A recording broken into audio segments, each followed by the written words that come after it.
Aloha Ke Akua. Aloha Aina. Malama Pono. Amen.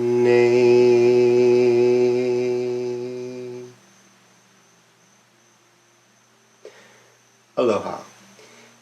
Okay, so my name is Ben. You probably know that by now. Birth name, Benjamin. I'm going to be introducing a concept, a way of understanding human cultural evolution with a bunch of commentary and stuff like that, because I'm trying to make one good, comprehensive piece. And my intention here actually is to address our time. It is the evening of August 19, 2026. And we're, as a human race, we have all this polycrisis. We just had a big storm hit our island here in Hawaii. We may have another one, bigger one even this weekend. We see what happened is unknown currently. And so the main theme of today, now, this talk, is going to be inspiration, basically, that comes from this book, these authors. I did have some exchange with Christopher and his partner, but Don Beck and I actually became friends, and I got to meet him and get to know him. And that was a real treat. So I don't even know if Don is still on this earth, and if you are and you see this, Don, thank you so much for giving this, well, both of you, for bringing this book to humanity. This book was written in, I think, 1996, published in 1996, copyright 1996, first publication, reprinted in 1996 and again in 1999. This book is important. This material is really important. It's so important that I put it on the website as a core part of sustainability.org. The basic theme is this idea of a spiral, which I then cross with the seed logos. So 12 sectors coming from the seed logos, which is basically the recapitulation of Vedic science, is metaphysics. Crossing with this idea of cultural evolution. Now, that cultural evolution is really important, and something to consider, of course, is that we are spiritual beings having a human experience. We inhabit these vessels. Mind and body in Ayurveda are integrated. The neuroscientists are looking for the soul or consciousness in the wiring, in the spark. This was a quote I just came up with talking to my mom this morning. The spark is not the wiring. And if you look at the wire, you'll never find the spark, right? If you have a car, a junker somewhere, and you try to figure out what makes a car work, but the battery is dead or gone, you'll never get the thing started, right? And you would have a lot of trouble figuring out how even an modern automobile works if you had no understanding about what electricity is. Like I don't think you could figure it out looking at the wires. Side comment. But why I'm bringing this up is that we're spiritual beings having a human experience, and the point of this material, which is really key, is that human cultures and people operate within certain world views. And I'm not getting any credit for if people buy this book, although I think you should buy this book, if it's available, or whatnot. Don't get some Russian disinformation scam version. Get the source material. I'm trying to create some source material here for you. There is source material on my website. I have a piece called Spiral Dynamics 1001, a shortened version called Spiral Dynamics 101. The website is sustainability.org. It currently resides on some Amazon server, and that's sort of a disaster. But there was a time when somehow the backbone of the internet was being damaged, and the only way I could get the material up for public viewing was there. Don't go there without using a computer that you are willing to sacrifice. If it's already joined the Borg, that's almost every computer on Earth, then no worries. But if you have a computer that hasn't somehow become part of the Borg, I would keep it off that particular Amazon server, just because we don't know. So basically, that's a whole other thing, right? That we're moving into the R-rated probably territory there.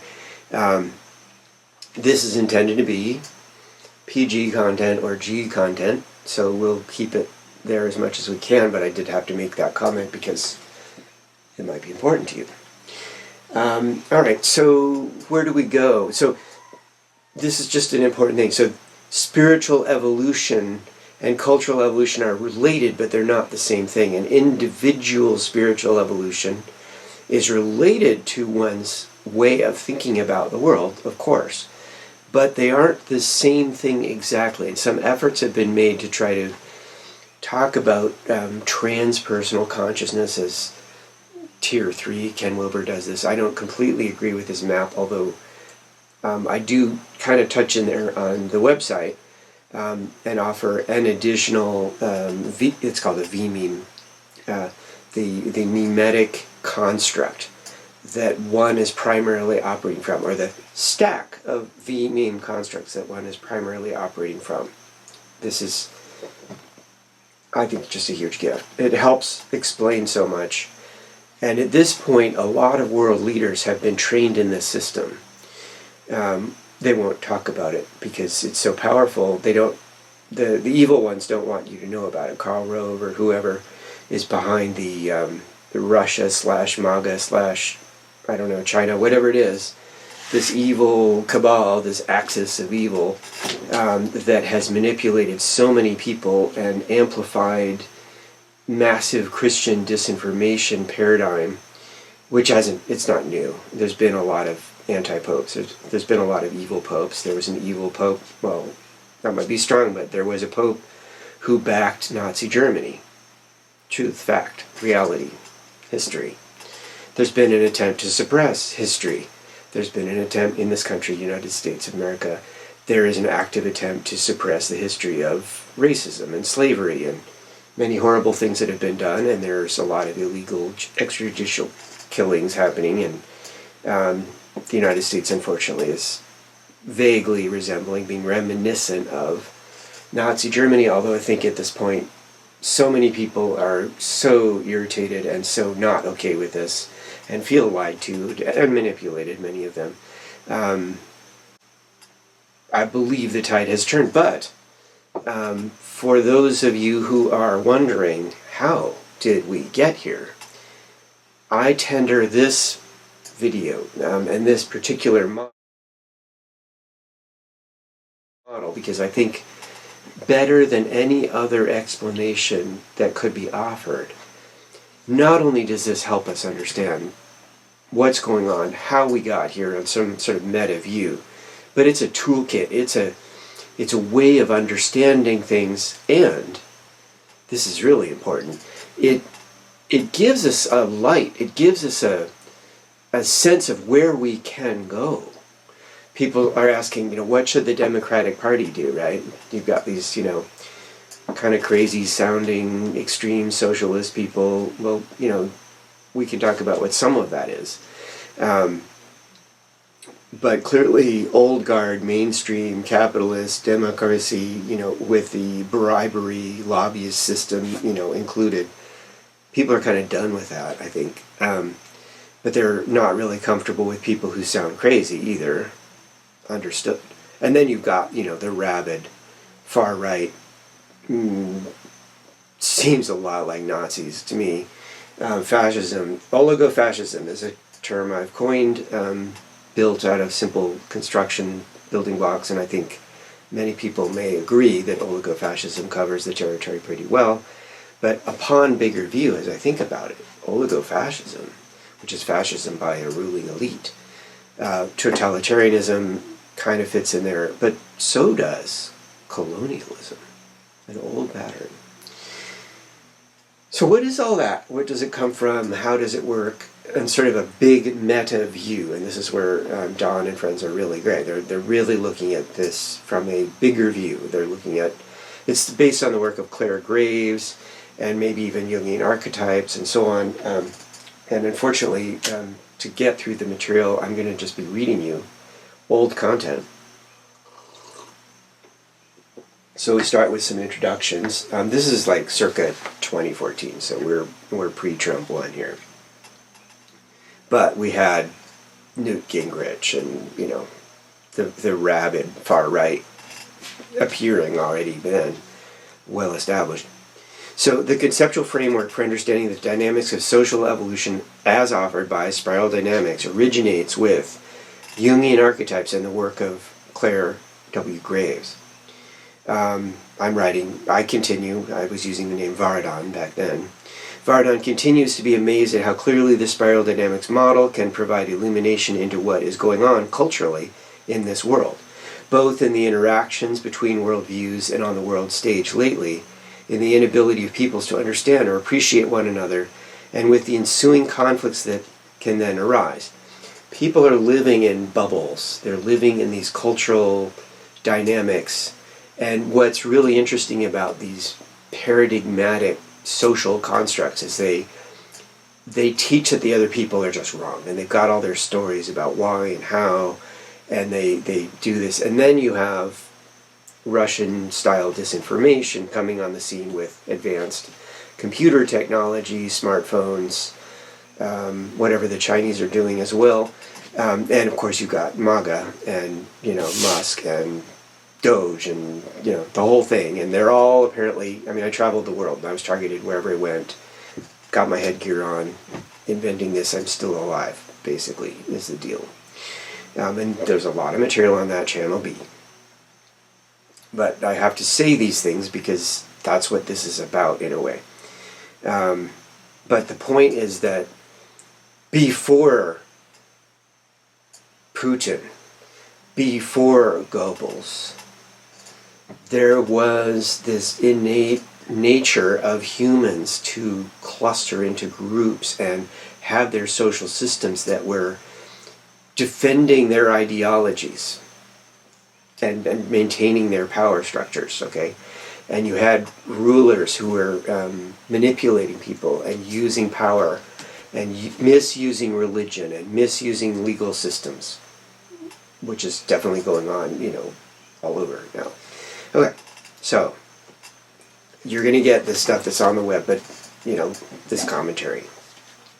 And this may go on for a while, so by the way, my intent is to have something like an index or something like that to the content, so someone can just go, okay, I want to learn about the red V meme.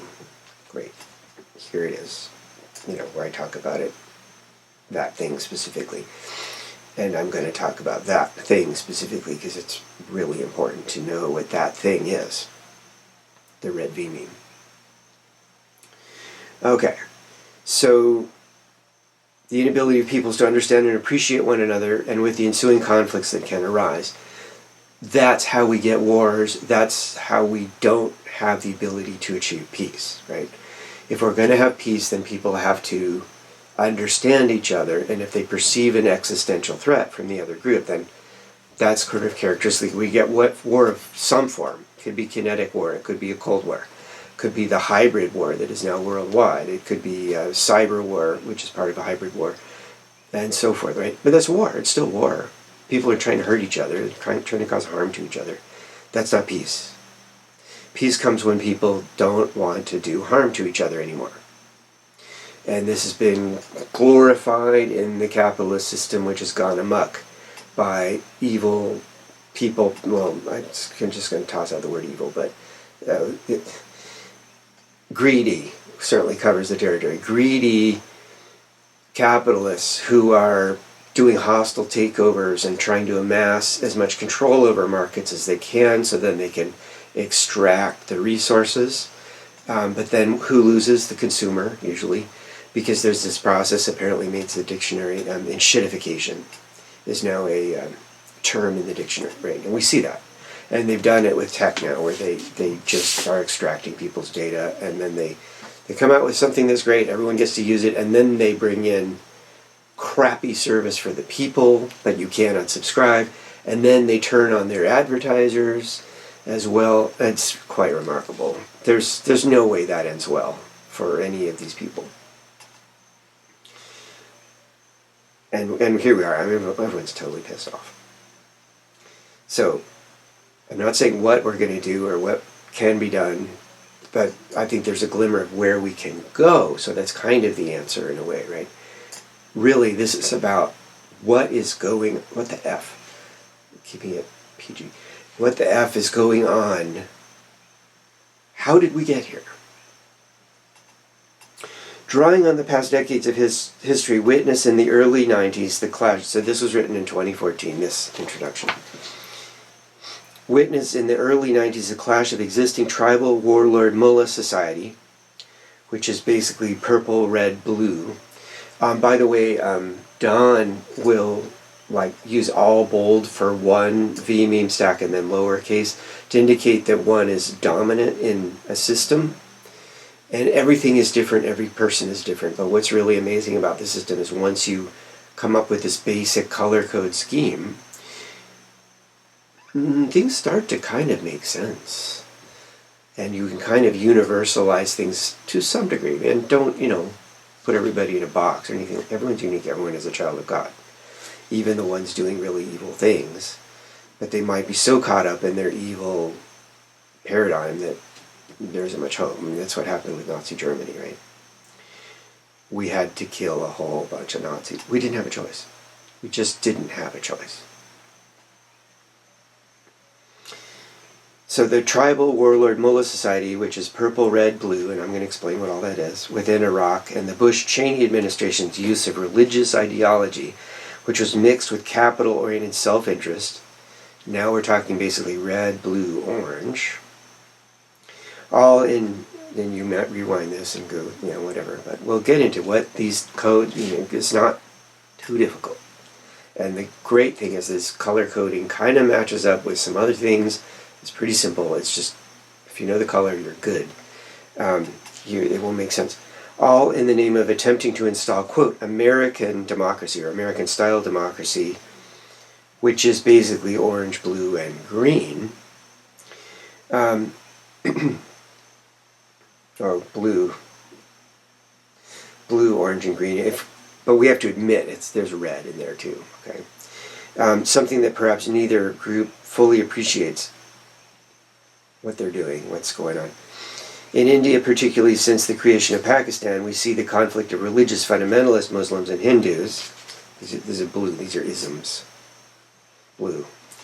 Blue is belief and rigid dogmatic ideology, and anything with an ism on it is basically blue. So it's a little snapshot into blue.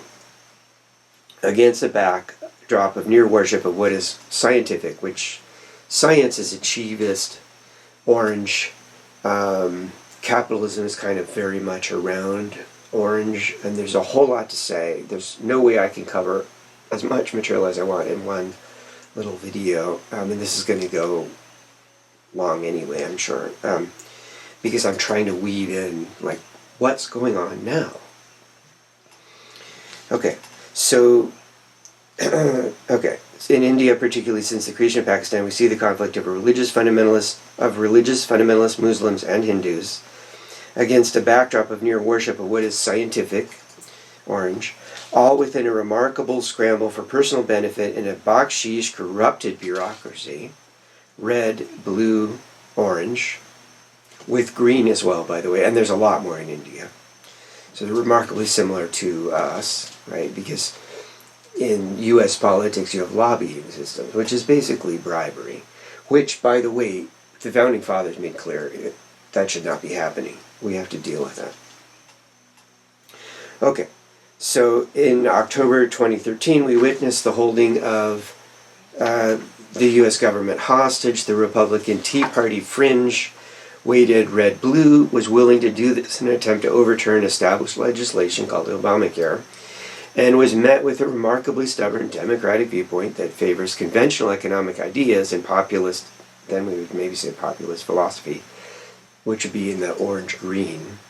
And yeah, you may not grab the colors right now, just listen to the words. Subsequently, more moderate Republican perspectives have returned to Congress, more blue-orange, more capitalist, people who believe in the rule of law, by the way, to the relief of many. This was back then. The clashes between hardliners and more moderate perspectives are typical in nearly every modern society. We really see that. And the more we become this interconnected, politically and economically and otherwise, global civilization, these patterns seem to be propagating, and they're being amplified by the same malactors of propaganda and disinformation. And again, we can point at some of the bad actors that we know about who are in the headlines. Okay. Spiral dynamics adds a depth and nuance to language, and to language, understand, and predict these patterns. I have found to be true for me. Spiral dynamics adds a depth and nuance to language, understand, and predict these patterns. Meanwhile, it can be observed that when the thought forms and communication codes are radically different, negotiations may be quite difficult. People can't understand it. They're not speaking the same language. They don't even speak the same language. In some cases, maybe they do speak the same language, but they don't actually speak the same language because they're thinking completely differently, right? So what you see with like MAGA Republicans and normies, Republican or Democrat or independent or anybody else in the United States, there's just, these people have been spun into some weird world, and the evangelical Christians are really at the heart of this in a way. And they want to like fund and back Israel in every damn thing. And the Israelis are like, well, yeah, we'll take your money, but we think you're crazy. I have a whole article about that, by the way. It's amazing. Okay, a key to states' personship can be to have a depth of understanding of each point of view, thus the art of working to find common ground among different points of view. So we hope that people who we might think are crazy somehow become more like normal, less crazy, and we can have a communication. And really, for the Christianity of the United States, and this is a really important theme here, we just have to go to the source. Like, okay, so is what you're doing and saying match up to the teachings of Jesus Christ or not? Right? If it doesn't, then you have no ground to claim that you're a Christian, or acting with Christian values, or in any way have ground to stand on to serve, let's suppose we're going to say, a largely Christian population. Let's assume that might be true. And if we don't have that, but people are claiming to be, well, let's see what we can do to like pull people into whatever it needs to be. If you don't want to be with Jesus Christ, fine. There's Buddha, there's other teachers, or just be secular and decent and respect the rule of law and the U.S. Constitution, which gives everyone the right to think and practice whatever religions they want, as long as they don't cause harm to other people. But spreading disinformation causes harm. Lies are poison. Right? Duh. It's in the commandments. Now, where is that? The Hebrew Bible. Right? Where is that? Exodus. We're going, it's not, well, you shall not spread a false report, Exodus 23. You shall not join hands with the wicked to act as a malicious witness. What the F is all this lying, right-wing garbage on the internet? Sorry, it's garbage. And then people are, tuning in 24/7, garbage in, garbage out. What do you expect? But it's distorting people's brains. Your calcium channels are being rewired. You don't even know it. I'm going to get a little fiery because there's righteous anger about the whole situation. It's bad. Okay, so back to the characteristic clashes between hardliners and more moderate perspectives are typical in nearly every modern society. Now, back in the Cold War, and we're going to talk about the Cold War, both Russia and the United States and other people have actually manipulated the politics of a country to try to create chaos, create a puppet dictator, and in South America, the United States was very involved in creating right-wing puppet dictators so that we could control the politics down there. What do we have now? We've got terrible, terrible corruption problems and crime and people fleeing impossible lives. And now we have the right-wingers being really awful, butchering our neighbors in cold blood on the street in front of cameras and getting away with it here. This is true, right? Everyone knows it's true. Crazy. It's beyond crazy. We're in some sort of weird dystopian Orwellian Dr. Seuss reality, which obviously we have to get ourselves out of. Somehow. Okay, so spiral dynamics adds a depth and nuance to language, understand and predict these patterns. Stay tuned. Sorry, I just keep going off, but it's all context, I guess. Meanwhile, it can be observed that when the thought forms and communication codes are radically different, right, negotiations may be quite difficult. Never mind people who are intentionally believing and spewing lies. Okay? If you believe that human beings are not created equal in God's eye, that everyone is not a child of God, then you aren't paying attention. Right? If you really believe in bigotry, you're not Christian. Nor are you really a full adult human being. So take a look in the mirror.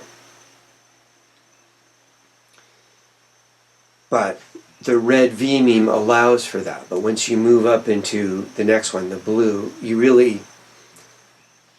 believe in rules. Now, you might believe in rules in your own order of your people, right? If you're a fundamentalist, that, yeah, it's okay to butcher the other guys, right? Because they're evil or something. Use that word very carefully. Okay. Keep your mind open. What is going to be needed to proceed here is for you, the viewer, to empty your bowl and just have an open mind. Okay, just try to keep your mind and your heart open. Just be open-minded, right? And then try to be discriminating. What is true? Does it make sense? Does it work for you? Try it out. Read trustworthy news outlets. And what's really interesting is these right-wing things always quote the more trusted, actual reporter-based news. Maybe you should just read the news. Okay. So, a key statespersonship can be to have a depth understanding of each point of view, thus the art of working to find common ground among different points of view. Here, understanding the core value codes may be helpful in developing real communication trust and the possibility for compromise. Now, this is a really interesting. Who has the V-meme stack that's more complex? Okay, because this isn't it, but the picture I showed you shows the sequence, and then the cover here shows there's a sequence. I think it's fair use to flash the book at you. So there's a sequence,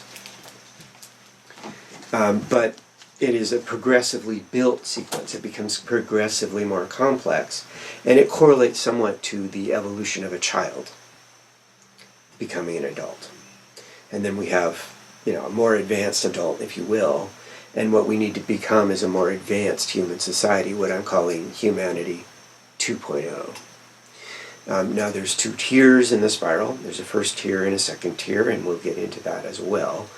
Humanity 2.0 is going to be when the majority of people, at least the people who make important decisions and maybe buy things, are living in this second tier reality. Then we will fully be in humanity 2.0. Don feels that if, I'm trying to remember if it's 2 or 4% of the population becomes really even just the first V-meme of second tier, code yellow, coded yellow, which is basically, if we look at Northern Europe, and this is in one of the other videos, I mentioned this too, and on the B channel, I'm pretty sure. The social democracies of Northern Europe. Now that's not socialist, that's social democracy. That just means a democracy that is organized to really take care of everybody and to rein in the excesses of business. The problem is that the tech bros have managed through the smartphones and stuff to kind of break down and break up a lot of that until further notice. Now people are starting to say, okay, children shouldn't have smartphones in schools. Duh. Right? It's distracting them from their studies and they're not interacting normally with their fellow young people. They've been damaged by this technology. And now there's lawsuits and stuff. So that's happening. But here we are.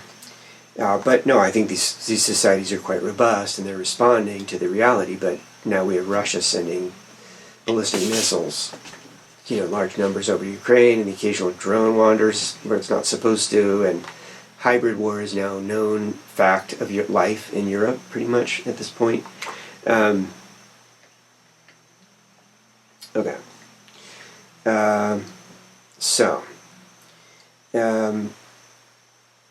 Finding common ground among different points of view, here understanding the core value codes may be helpful in developing real communication trust and the possibility of compromise.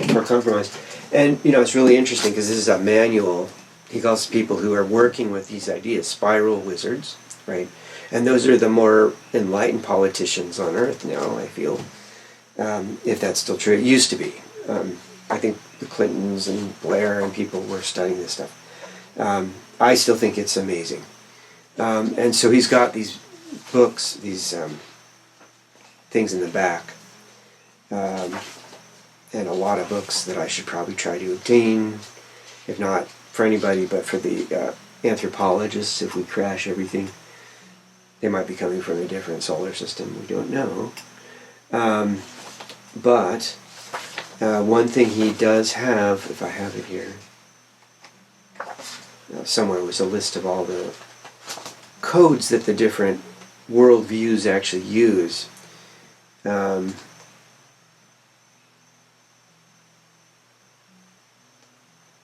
Well, it's in here. The point is, if you're a spiral wizard, then you know the codes. You can manipulate people. Now AI knows the codes. And evil actors using AI know the codes. And I contend that's part of how the disinformation campaign ran and manipulated people and targeted them by IP address to get Trump elected, both in 2016, to get Brexit done, and definitely the 2024 election makes Brexit in 2016 look like kindergarten. Because then there was AI, video, and wow. Yeah, there's the commercially available stuff, and then there's the, secret government Russian stuff that's whatever that was. I saw it. I mean, it wasn't perfect, but it was effective. And then there's just manipulating the algorithms, right? And even just the algorithms that are designed to make money if they amplify conflict. People will watch things that agitate them more, that make them angry. They'll tend to watch that more, they'll stay on longer, and the company makes more money. Then you have angry people, and then you have conflict and chaos, right? And then Russia's like, well, we can use that to our advantage. China, yeah, we can totally use it. So that's our situation, Trump and his people, and it's awful. Basically, the whole society's been regressed. In 1996, Don Beck and Christopher Cohen, two of Dr. Graves' students, released unto the world a book titled Spiral Dynamics. In this book, the term spiral dynamics with the Gravesian levels of his existence theory were presented in a color-coded, spiral-oriented format. Breakthrough. Don has offered many workshops worldwide, and in the past years, the spiral dynamics model has been adopted by Ken Wilber, integrated with his 4 quadrants psycho-spiritual model, and thus integral everything includes now an understanding of the spiral dynamics model. Ken has now taken the material into new directions, and Don Beck's co-author Christopher Cohen is holding firm to what might be considered an orthodox version of spiral dynamics, a Gravesian worldview where the two letter codes are preferred over the color scheme. Spiritual dimensions are eschewed, and more nuance of the model is advocated. So they've all gone in their own directions at this point. Don and Ken were buddies for a little while, and then they had kind of, a separating. I think Don felt that Ken was just taking it too far into this transpersonal stuff, and Ken was not happy that Don wasn't going along. I don't know exactly, I wasn't there. I watched at a distance. All I can tell you is I have a chart of the system that Ken was advocating at one point, and I don't feel that's what I want to teach. I like orthodox spiral dynamics, and I think one reason is just because there's probably more people on Earth who grok that. Kind of like I use yoga for teaching, not that it was my direct lineage path, but it's just a great model. It's great for teaching. It's a superhighway. And this is kind of a superhighway for understanding geopolitics, in my humble opinion. Serious students are advised to explore more deeply these various dimensions of the terrain. If the student is interested in exploring how the spiral relates to esoteric realms, then it's strongly recommended to review first the materials available on this site. Well, I don't know at this point, but I do offer some stuff there long ago.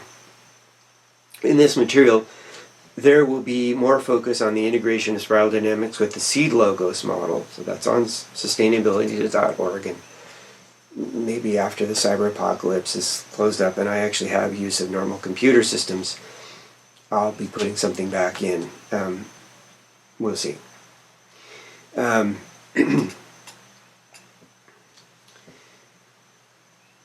Okay, the spiral dynamics model, which is built on top of universal spiritual archetypes for the range and domain of human experience which happens between earth and sky. We're talking the universal human experience.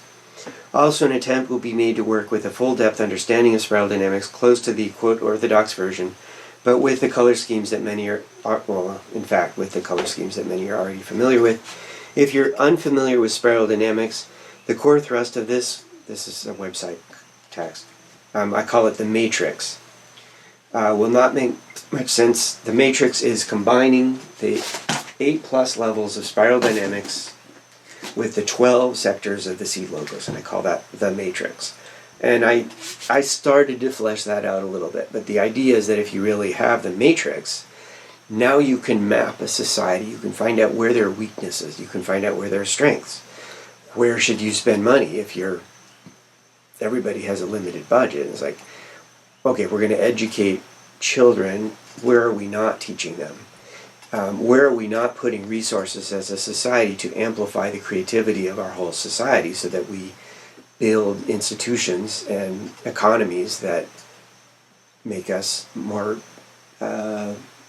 wealthy, not just in material form, but in all ways.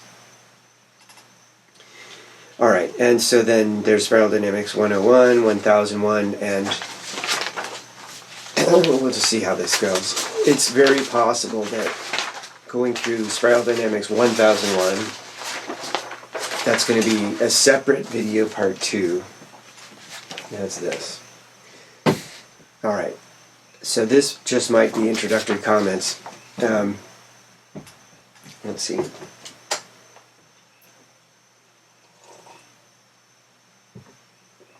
So it's some ideas. How did we get here? I think what I need to do is give you the very, very quick overview. So there are 8 levels of this spiral. Okay, and they're the different colors. And in some, what you have are colors, groups, ways of thinking. You have an oscillation between 2 basic paradigms in general theme. One is more individualistic, one is more collective. Okay, most people and groups are going to have a mesh of some individual orientation and some collective orientation in general.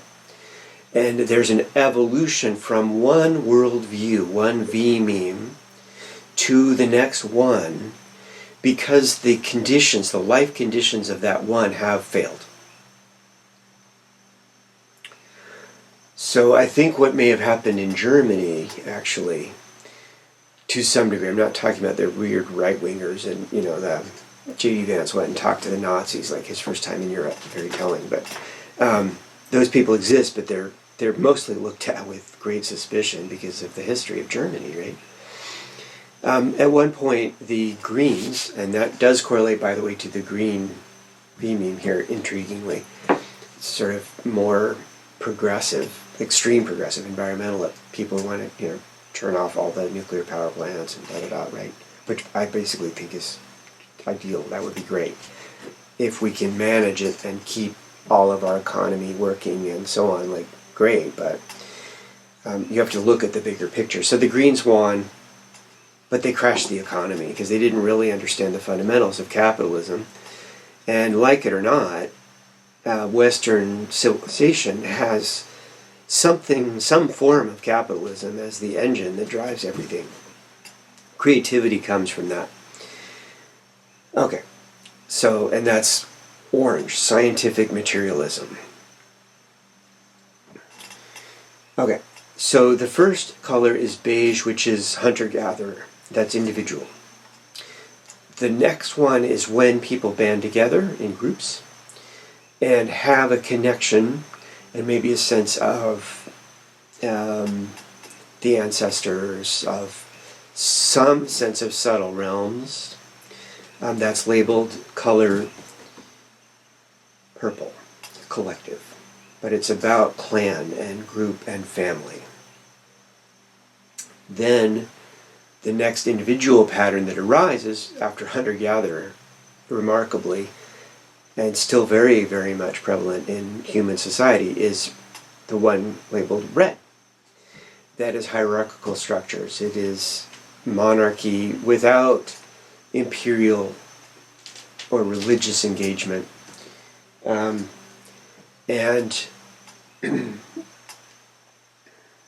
we'll get into that. Okay, but once you get organized religion, then you get into the isms, right? Organized religion is basically demanding that people all believe something, right? Doesn't matter. It tends to have its fundamentalist ideologies. You believe the literal truth of the Bible, which would be really hard to do because there's so many different variations of the same story in this one book. Like, how? I'm sorry. And then, of course, the history of how the Bible was made. And I ran on that a lot, so I won't here now. Okay, that's red. So I come up with descriptive terms. The descriptive term for beige that I'm using on the website is reactive descriptive term with a thinking style instinctive. A group identification of survival clans, primitive hunter-gatherer reality. That's beige. Purple is tribalistic, descriptive term. This is my content. Let's see. Descriptive term I'm borrowing from, there's also another thinker named Jenny Wade, who's awesome. So I'm using Wade and Graves for the descriptive terms, and then I'm using the thinking styles basically straight out of Beck. Group identifications as well. Okay, so purple is tribalistic, magical thinking style with ethnic tribes. And then there's this tribal, magical, animalistic, but it can go up into, when it starts to go into red, it looks a little different. Because you'll have these mixes, right? So when the individual pattern is red, and then you got red-purple, right? Then you have, well, let's talk about red for a second. So red is egocentric. That's the descriptive term. Thinking style is impulsive. And the group identifications would be feudal empires, which relates to hierarchical orders. Now, when we're really talking about empire, then we have to talk about blue, because then you're using something like religious doctrine to enforce and get everyone on board. And then you're also going to be bringing in people who really believe in the religious ideas, and manipulating them, basically controlling them, and having some power order structure within that system of religious structure, right? So again, you have the history of Christianity, which I'm not going to go into detail, but the history of religious Christianity is rife with power order structure, conflict, corruption, misuse of religion, and deviating from the teachings of Jesus Christ. Right, like believing that it's okay to have slaves. I don't think Jesus would approve. Right, in the Bible, Exodus, right? Let my people go. So blue has a descriptive term, conformist. Its thinking style is authoritarian, and its group identification is nation state. So authoritarianism is a mix of red and blue. People caught in the system are caught in the rules of the authoritarian structure, however that's manifest, right? But there's some dude or group of people who are enforcing it all on everyone else. And when it's a group of people enforcing it on everyone else and employing violence to do so, my term for that is oligofascism. So nation states, and it's about rules and traditional values usually invoked, while the rule of law doesn't apply to the people in power. They get to rule.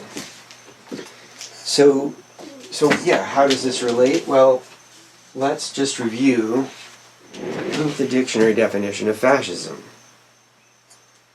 So before we do that, though, we have to talk about orange. Because what is orange?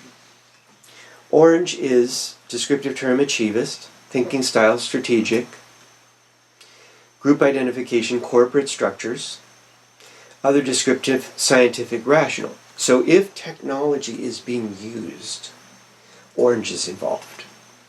And the tech bros, they're basically running rigid hierarchical corporate structures, right, inside an orange capitalist exchange system using technology. Now think about Nazi Germany. They like technology, right? But it was very rigid structure, strong belief system, and if you didn't do what we say, we will kill you. So that would be criminal organizations, the mob boss as well, using technology. But really the root is deeply purple and red. And we see that in MAGA. It's very tribal with rigid power structure and, hail to the chief. No matter how awful he is, we'll do whatever he says. Fascism, a system of government marked by centralization of authority under a dictator, a capitalist economy subject, so oligofascism is under a power elite. A capitalist economy subject to stringent governmental controls, violent suppression of the opposition, and typically a policy of belligerent nationalism and racism. Belligerent nationalism and racism. A political philosophy or movement based on or advocating such a system of government. The second definition is oppressive dictatorial control. It comes from Italy, fascismo, fascio group. So the idea of a bundle of people in power, wielding the power. And there's even a picture of something there, fascis, which was a word history. It is fitting that the name of an authoritarian political movement like fascism, founded in 1919 by Benito Mussolini, should come from the name of a symbol of authority. The Italian name of the movement, fascismo, is derived from fascio, bundle, political group, but also refers to the movement's emblem, the fasces, a bundle of rods bound around a projecting axe head that was carried before an ancient Roman magistrate by an attendant as a symbol of authority and power.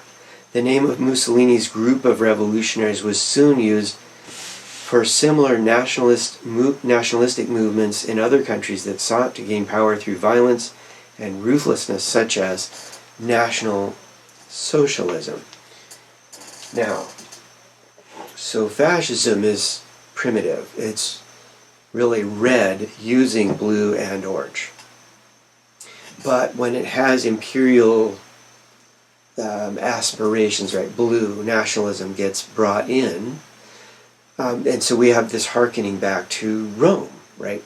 The Rome that crucified Jesus Christ.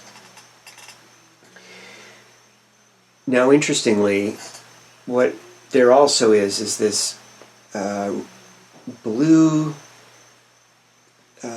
orange dynamic where science and the church, right? That's an old conflict, right? But the church that wants to run its red paradigm will attack science, right? So then we have Galileo back in the day. All right. What's interesting for me are people who have found peace somehow working those two together because, okay, they found a way to put the two together. And that's a place where I think we have hope for the United States. And we used to have that. We used to have people who are comfortable with religion and science. In fact, our founding fathers were deists. And they recognized the value of science. So just to kind of roll back a little bit,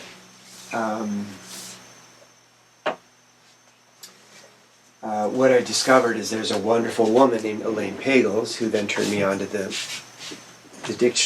Bible that I now consider to be a great reference Bible, although I have another Bible that has a great compendium of topics, right? Wonderful.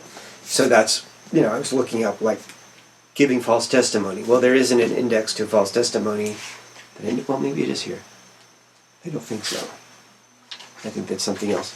There's a Christian term for the compendium of topics, which I don't remember right now. I'm just a dude who came in this lifetime, bounced around, was turned off from Christianity, and that's what happened with Elaine, is that she was raised Christian, got turned off, but then had a religious experience in a church and got turned back on, because she had an authentic experience of what is possible inside the Christian faith, as opposed to something that was pseudo, that had issues that she didn't feel comfortable with.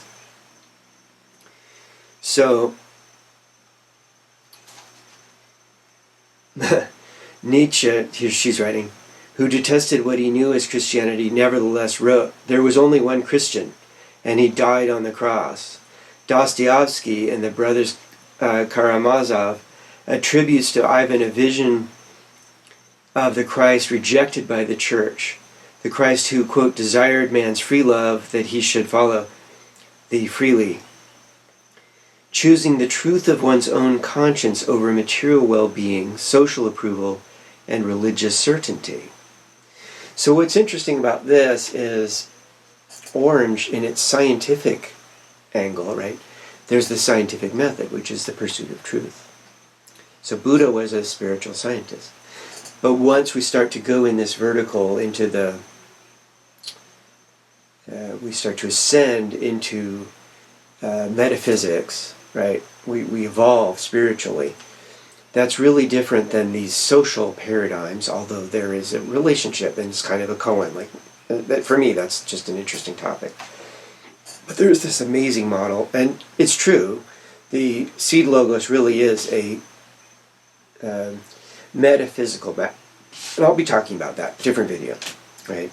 But what I find is I take that 12-sector map based on two intersecting triangles coming from the sky, coming in from the earth.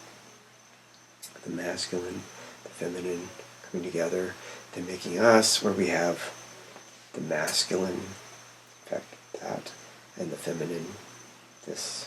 Yeah. It is so. It is universal. Okay.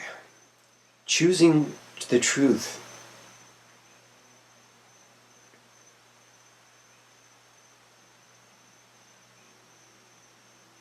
Okay, she's talking about Luke and Mark.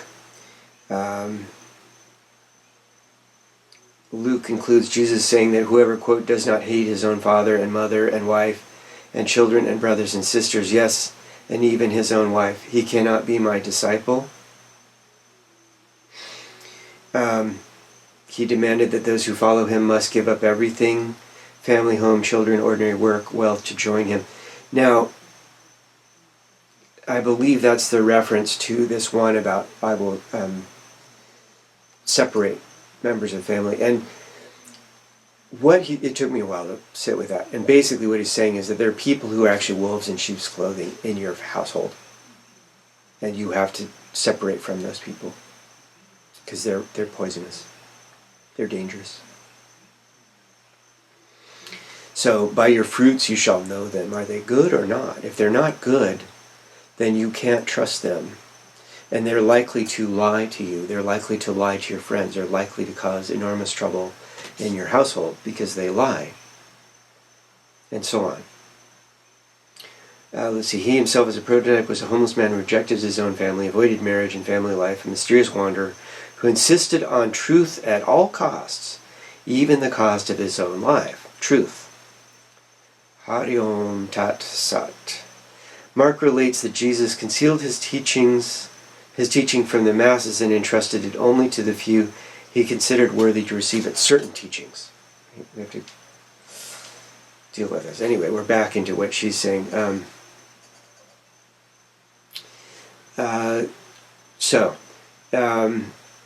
Brothers Karamazov, Ivan attributes to Ivan a vision of the Christ rejected by the church. The Christ who desired man's free love, that he should follow thee freely, choosing the love of one's own conscience over material well-being, social approval, and religious certainty. Like the author of the second treatise of the Great Seth, Ivan denounced the Orthodox Church for seducing people away from the truth of their freedom.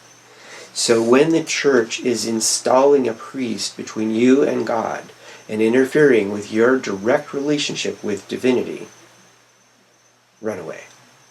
And I did. So did Elaine. Okay. Then she had an experience. She's like, okay, this is interesting. I'm in a church and I'm having this experience. So then she went in and she's like, well, what did Jesus actually teach? What did he actually say? So then she's got this book on the Gnostic Gospels and a whole bunch of books that I haven't read yet. So she says, now, we can see then how conflicts arose in the formation of Christianity between those restless, inquiring people who marked out a solitary path of self-discovery. So now we're thinking, that's interesting because Jesus went to India, right? And the institutional, some people think, I think so, and the institutional framework that gave to the great majority of people religious sanction and ethical direction for their daily lives. Let me read that again. This is really interesting and important and relates to this blue V meme. And then you've got the mystic. That's a different thing. That doesn't fit. That's not someone in social order. They're left social order. Right? So they're likely to look at the whole stack. They're likely to become a spiral wizard if they choose to become political. Right? Because they're looking at everything from God's eye, ultimately. Right? We can see then how conflicts arose in the formation of Christianity between those restless, inquiring people who marked out a solitary path of self-discovery. They become monks. And not involved in politics. And the institutional framework that gave, unless they're forced to, and the institutional framework that gave the great majority of people religious sanction and the ethical direction for their daily lives. Right? So, conflicts arose in the formation of Christianity between those restless, inquiring people who marked out a solitary path of discovery and conflict. And the institutional framework that gave the great majority of people religious sanction and ethical direction in their daily lives. What happened with Jesus? He got crosswise with the established church that was letting the usurers use the temple to change money. He threw the cards.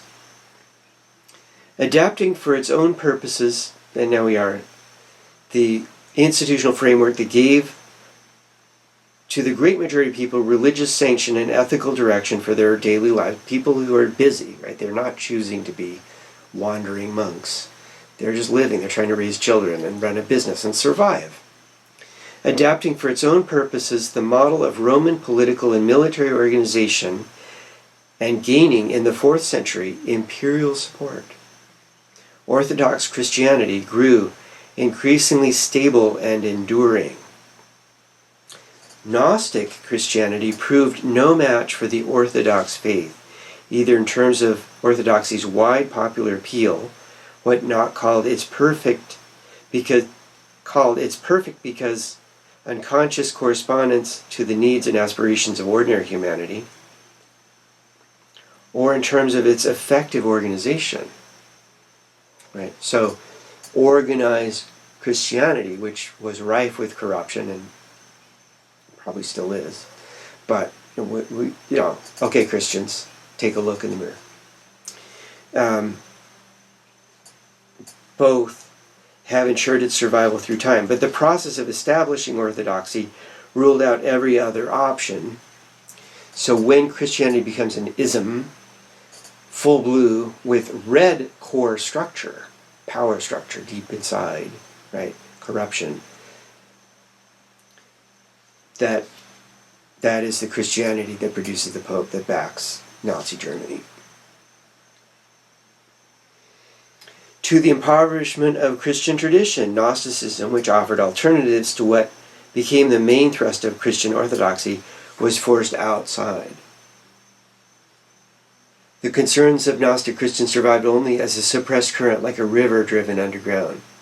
Such currents resurfaced throughout the Middle Ages in various forms of heresy. Then with the Reformation, Christian tradition again took on new and diverse forms. Mystic like Jacob Boehme himself, accused of heresy, and radical visionaries like George Fox, themselves unfamiliar in all probability with Gnostic tradition, nevertheless articulated analogous interpretations of religious experience. So that's fine and good, right? But then we have this sort of weird transformation of evangelical Christianity that somehow becomes very distorted. Also, another really important thinker in my book is Rubert Sheldrake. He's a scientist who's taking scientists to task, coming up with the idea of morphic resonance. So since we're on the theme, so basically we're looking at blue and orange now. So he has a very interesting origin story as well. From a very early age, I was interested in plants and animals. I was born and grew up in a market town in the English Midlands. I had a fairly conventional Christian upbringing. My family was Methodist, and I went to an Anglican boarding school for boys. From a very early age, I was interested in plants and animals. I kept many kinds of animals at home. My father was an herbalist, microscopist, and pharmacist, and he encouraged my interests. I wanted to be a biologist, and I specialized in science at school. Then I went to Cambridge University, where I studied biology and biochemistry. During my education, I realized that most of my science teachers were atheists, and they regarded atheism as normal, pure orange. In England at the time, science and atheism went together. An atheist outlook seemed to be part of the scientific worldview, which I accepted. When I was 17, in a gap between leaving school and going to university, I worked as a lab technician in the research laboratories of a pharmaceutical company. I wanted to have research experience. Now, for completion, what we need to do is just mention this chart. What is green? Green is descriptive term affiliative, thinking style is consensual. group identification, value communities, everybody is equal. Right? So social comes into the word there, right? But there's like people are labeling things, so don't get caught in people's crazy labels. Just think for yourself. I think this spiral dynamics is a very helpful toolkit to try to make sense of this. Forget the skin colors, forget the political labels. Ponder the color schemes and see where that goes. Dawn basically would go for long walks with de Klerk in South Africa and was teaching, okay, it's the way people think, it's not their skin color. And then there's a pragmatic idea for a way forward for South Africa that really is built on spiral dynamics. It's important. I wanted to have research experience, Sheldrake. I wanted to have research experience. When I took the job, I did not know that I would be working in a vivisection facility. I wanted to be a biologist because I loved animals. But now I was working in a kind of death camp. None of the cats, rabbits, guinea pigs, rats, mice, or day-old chicks that were used in the experiments ever left the lab alive. I experienced a great tension between my feelings for the animals and the scientific ideal of objectivity, which left no place for personal emotions. After I expressed some of my doubts, my colleagues reminded me that this was all for the good of humanity. These animals were being sacrificed to save human lives, and they had an undeniable point. All of us benefit from modern medicines, technology, and almost all of these drugs have been tested on animals first.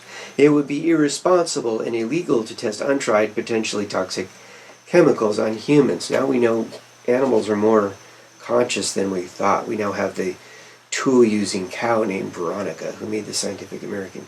Nobody thought that cows use tools.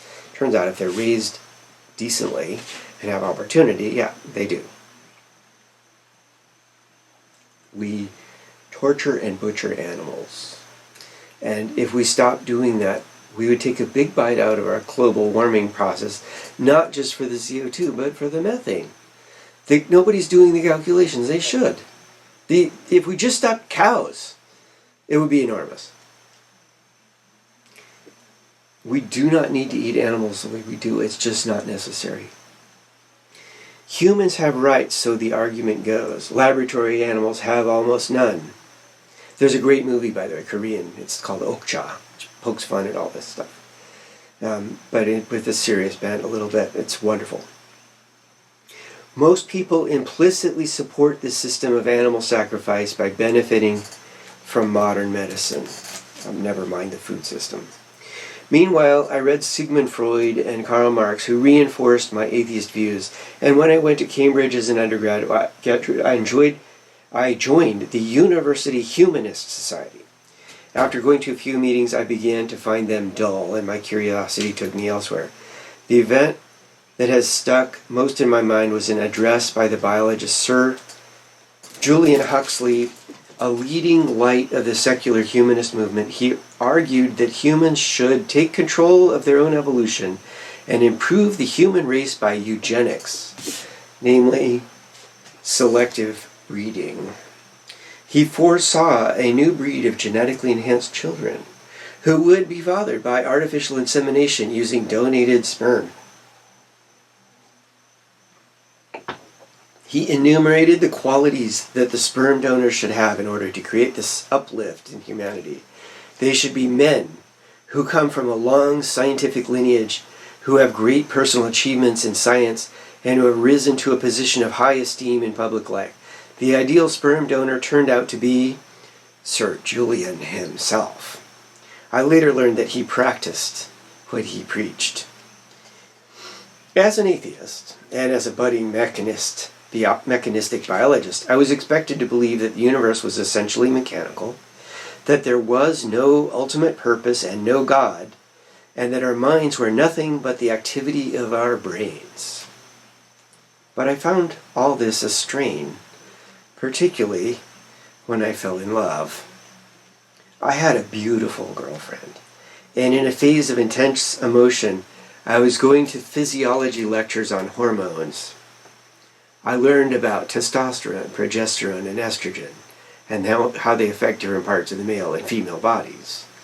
But there was a huge gap between the experience of being in love and learning these chemical formulae. I also became increasingly aware of the great gulf between my original inspiration, an interest in living plants and animals, and the kind of biology I was being taught. There was almost no connection between my direct experience of animals and plants and the way I was learning about them. In our laboratory classes, we killed the organisms we were studying, dissected them, and then separated their components into smaller and smaller bits until we got down to the molecular level. I felt there was something radically wrong, but I could not identify the problem. Then a friend who was studying literature lent me a book on German philosophy containing an essay on the writings of Johann Wolfgang von Goethe and the poet and botanist. I discovered that Goethe, I don't know if I'm pronouncing that right, Goethe, at the beginning of the 19th century had a vision of a different kind of science, a holistic science that integrated direct experience and understanding. It did not involve breaking everything down into pieces and denying the evidence of one's senses.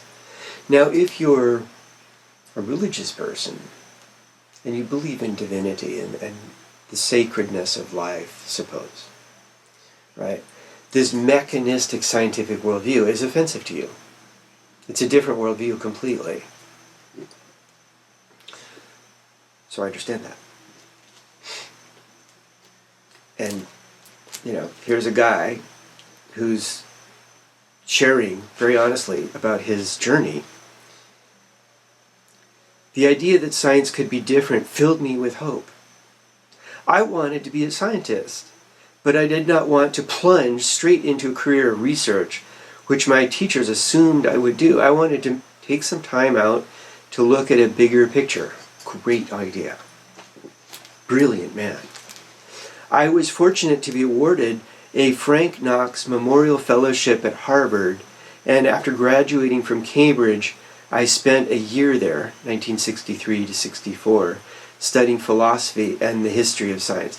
This is the man, by the way, who debunked the crop circles by holding crop circle contests in England, and all these people stood up to receive their awards, sheepishly recognizing they had just participated in something very significant. Yeah, there's a video on that. Thomas Kuhn's book, The Structure of Scientific Revolutions, great book, had recently come out, and it made me realize that the mechanistic theory of nature was what Kuhn called a paradigm. Orange, it's pure orange. A collectively held model of reality, a belief system. Now, orange is a V meme, right? We're talking about scientific materialism, in its most complete and extraordinarily distilled form here. But there it is. Kuhn showed that periods of revolutionary change in science involve the replacement of old scientific ideas of reality with new ones. If science had changed radically in the past, then perhaps it could change again in the future. An exciting possibility indeed. My indeed. Which I wrote in the book, right? Indeed. Yes, sir. I returned to Cambridge in England to work on plants. I did not want to work on animals, my original intention, because I did not want to spend my life killing them. I did a PhD on how plants make the hormone auxin, which stimulates the growth of stems, the formation of wood, and the production of roots. The hormone powder that gardeners use to promote the rooting of cuttings contains a synthetic form of auxin, AUXIN.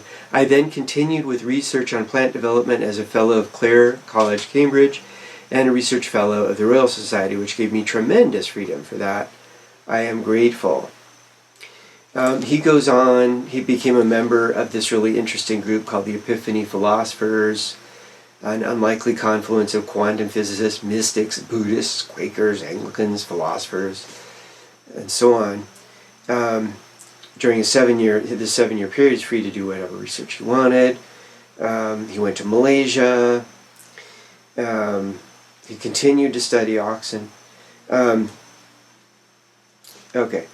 I became more and more convinced that the mechanistic approach was incapable of giving adequate understanding of the development of form.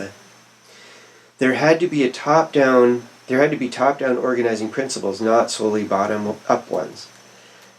An architectural analogy for a top-down principle would be, this is chapter XIV, would be the plan page, would be the plan of a building as a whole.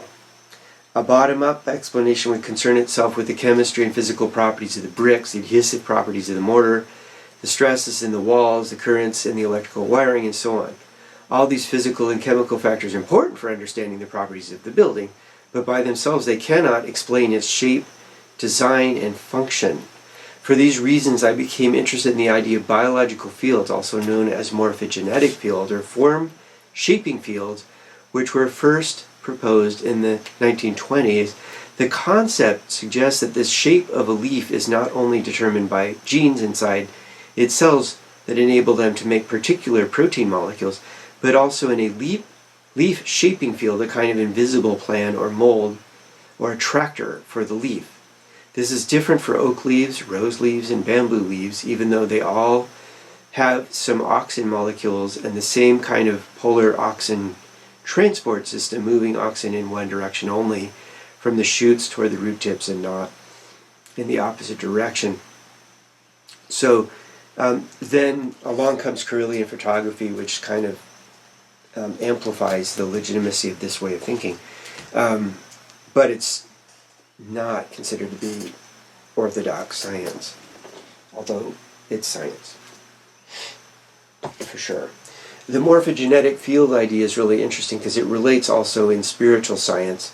So then you have these different facets of the divine, different ways that God presents himself or herself on planet, or itself, whatever, on planet Earth, right?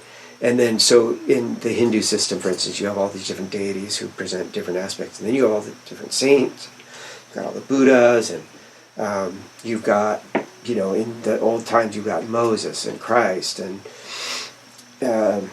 Muhammad, and the Quran's real clear about that.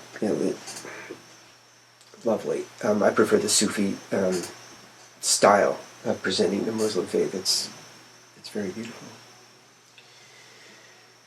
Okay, so that's like orange and blue kind of working, right? And then this guy he was blue, then he was orange, and then he's something else, right? But he's still science. He's still in orange with the science. He's just out of the orthodox, scientific, pure materialistic way. He's become also a spiritual scientist, right? So now he's made this book, having discovered some stuff. Yeah. All along it. How did we get here? How did we get here? Well, back 1996, right? He would have written this like 1995, same year that I started the Solstice Institute, maybe. He and Chris. Although they probably spent a couple of years. This book is very thick. It took them a while. They published in 1996. Fine. So, back here on page 303, after introducing a lot of stuff. So, this book is dense, thick, beautiful, interesting. I'm still learning from it. The Spiral, arrested by a Cold War. The 40-year Cold War locked two ideologies in a pitched and expensive battle in the blue to orange transition. One side proclaimed communism, the other worshipped capitalism. So note that he's not saying that the communism of the Soviet regime was green. Right? It wasn't about green values, about taking care of everybody. Maybe it claimed to. But it wasn't. It was communism, the blue form, actually red-blue, using orange.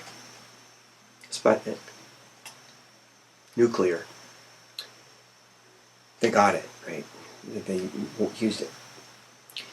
One side proclaimed communism, the other, and to be fair, Russia is an advanced technical scientific civilization, or used to be. Beautiful civilization, but has left Europe, unfortunately, become an enemy of Europe. Unfortunately, it's regressed to orange, right? It's become really fascist, really oligo-fascist. You have all the oligarchs and the one crazy Putin dude, one scary Putin dude. Okay, this is headlines, nothing secret. Okay, one side proclaimed communism, the other worshipped capitalism. Right? The banks look like temples in the West, especially in the past. Large parts of this world spiral were locked into dichotomy, us or them. Both sides wanted to win the right to spread their respective memes, both little ones and big V-memes over the planet. Karl Marx was a secular theologian who replaced a belief in the spiritual hereafter with a soaring faith in the ultimate and inevitable secular victory of the proletariat on earth. The theology of atheistic materialism does not dignify the individual and has a depressing final state view. Death, it's over. The locus of control is blocked in the cool, ordered, sacrificial spiral systems. So this is just pure dawn. It's at the end of the book.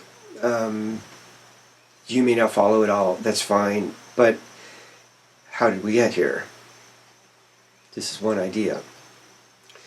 Typically, a few red-orange elites take covert control, and live quite well while talking up the people. They pretend to run a democracy or a communal system, but they're really very much selfish, self-oriented. They're weighted over in the personal side, red, orange.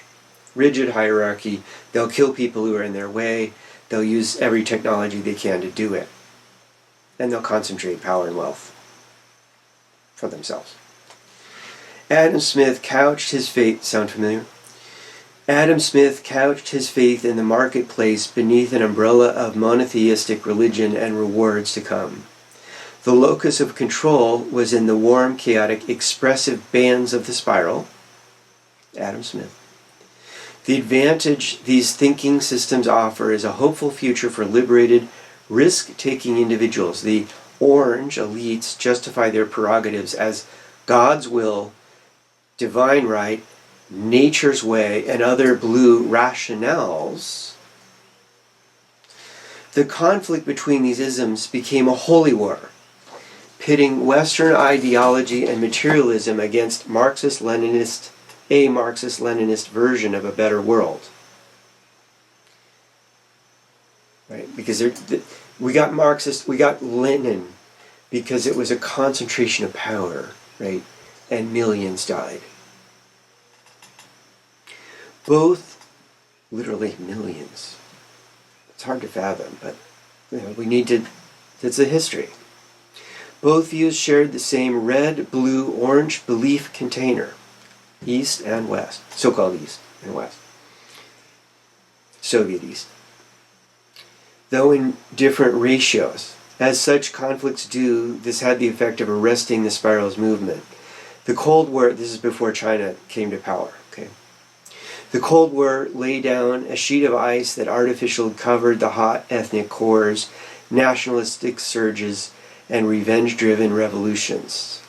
The two philosophies competed around the globe, buying hearts and minds, and fought through surrogates throughout the world, but Africa and definitely Central and South America. We had the Cuban Missile Crisis. Third world societies fell prey to strong-armed dictators who were financed by economic and military aid from the, quote, superpowers, trying to buy off short-term alliances with grave ultimate consequences. Many died. Many were oppressed and abused.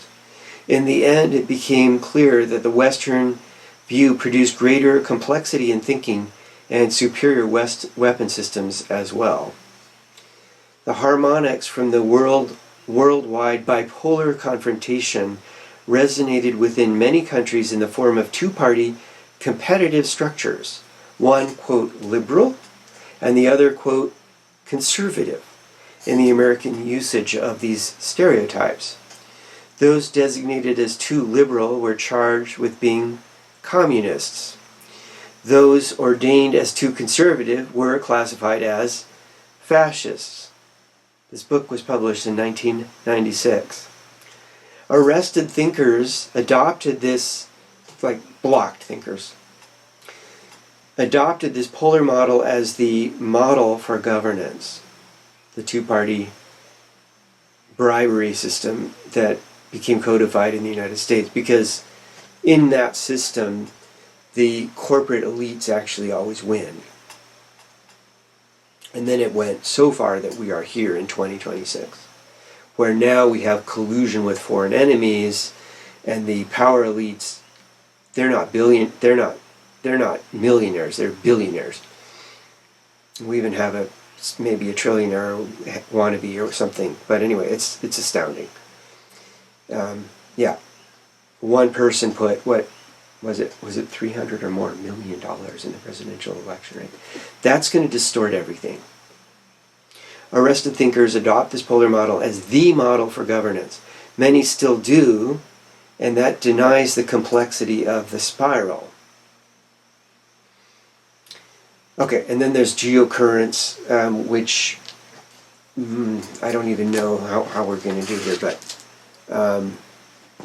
because we're not going to make more than a 2-hour video in one video. It's not going to happen. And I don't even know if I'm going to be allowed to upload this. I had a little trouble with eBay the other day. Couldn't use it. Some interference, even with VPN. So there's stuff going on. Okay.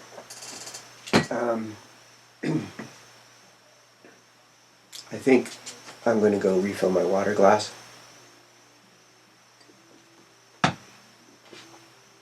And we will talk about America, what happened. Aloha. So,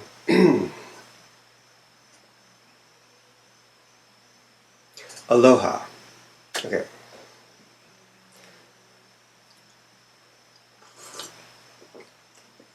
So yeah, what's going on? Well, consider now some origin story, right? We had a civil war, there's a fight about slavery, so bigotry is a known issue here. Basically, if you really are caught up in bigotry, then you've got a really strong, powerful, very potent V-meme stat, right, that doesn't believe in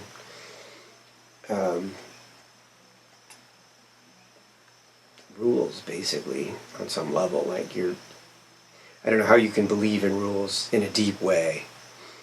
A universal system of rules, if you believe that it's okay to subject people basically in slavery, if you really think that's okay.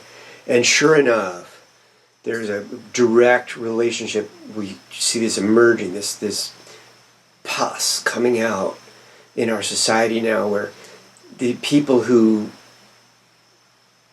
are bigots, they don't respect the rule of law or the U.S. Constitution. They just want to have their King Trump. It's quite astounding. So, very brilliant woman named Madeleine Albright wrote a book. And the book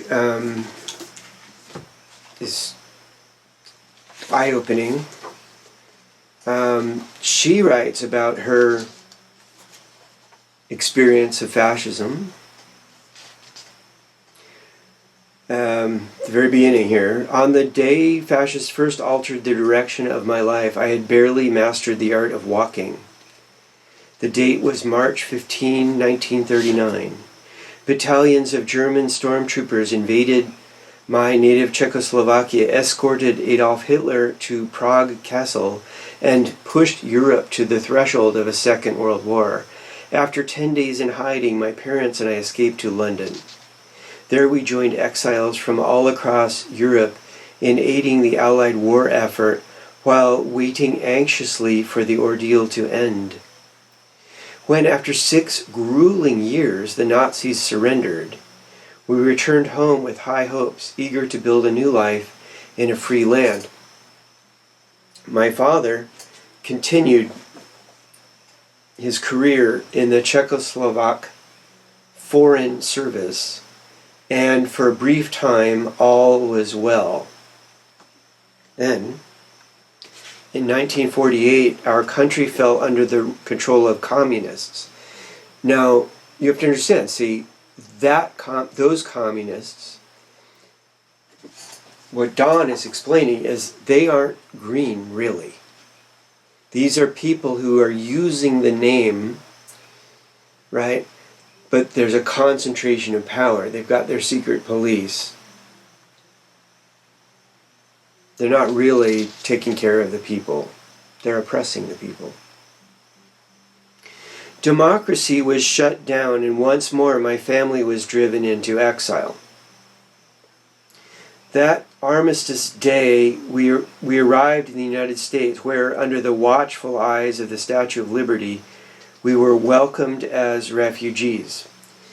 Now, so communism, like the word commune, that commune means to share.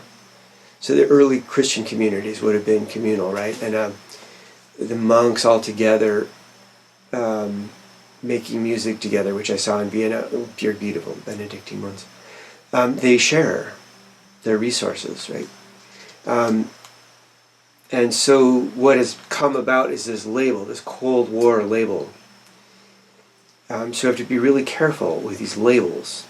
It's better to talk about what exactly are people wanting to do for the people. Do they believe in the rule of law or not? And what foreign powers are actually helping them out? And who aren't they likely to end up serving, in what ways? That's what we have to talk about. Okay.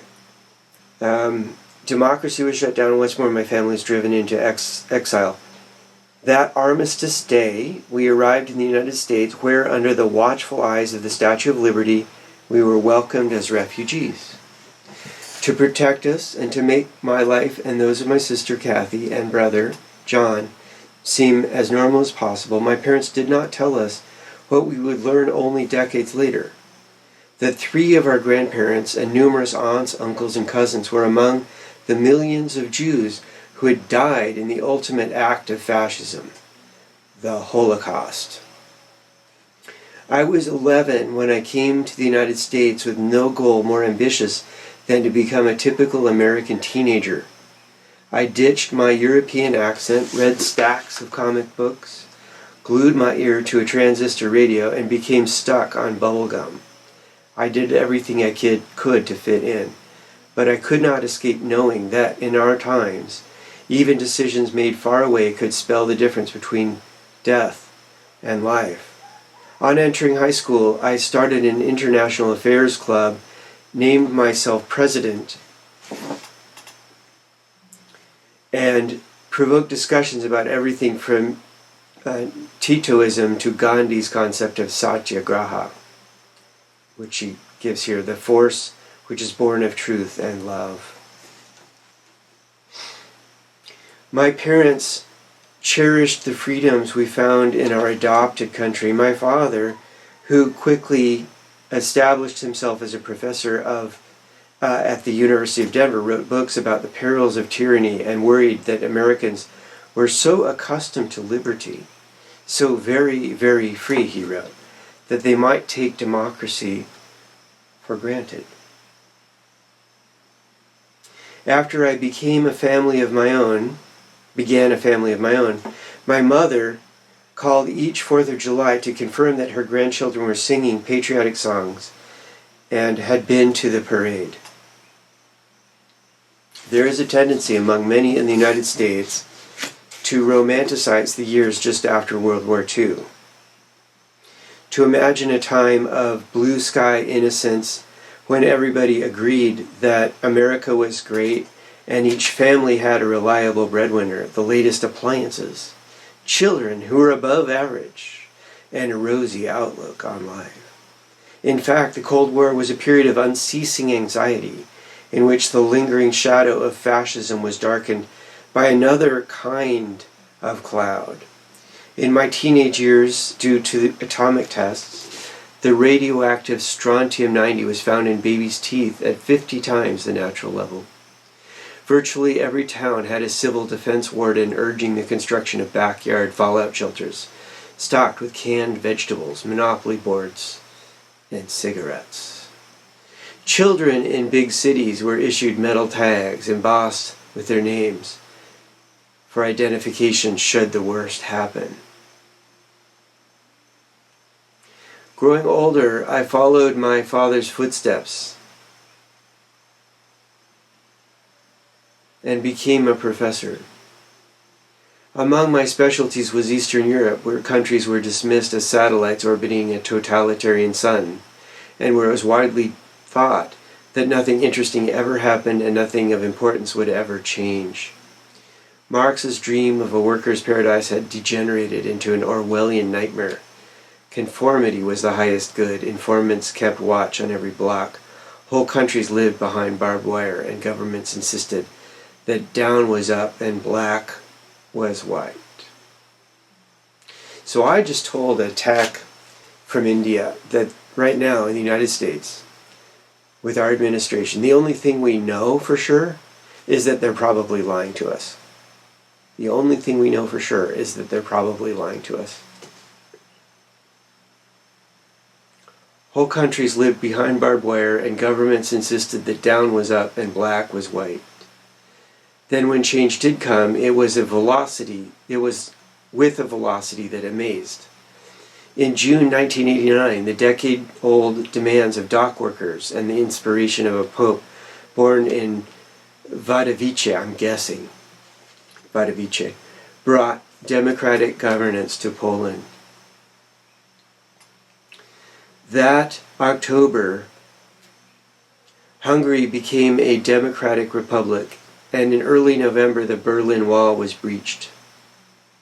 In those miraculous days, our televisions brought news each morning of what had long seemed impossible. I can still picture the decisive moments of my native Czechoslovakia's Velvet Revolution, so called because it was secured without the widespread cracking of heads or gunfire. The Orange Revolution in Ukraine is an existential threat to Putin's Russia. That's why they're bombing them. The time was a frosty afternoon in late November. In Prague's historic Wenceslas Square, I'm sorry, I wish I could be confident. A group of 300,000 joyously rattled keys to emulate bells tolling the end of communist rule. On a balcony overlooking the throng stood Václav Havel, the valiant playwright, who 6 months earlier had been a prisoner of conscience, and 5 weeks later would be sworn in as president of a free Czechoslovakia.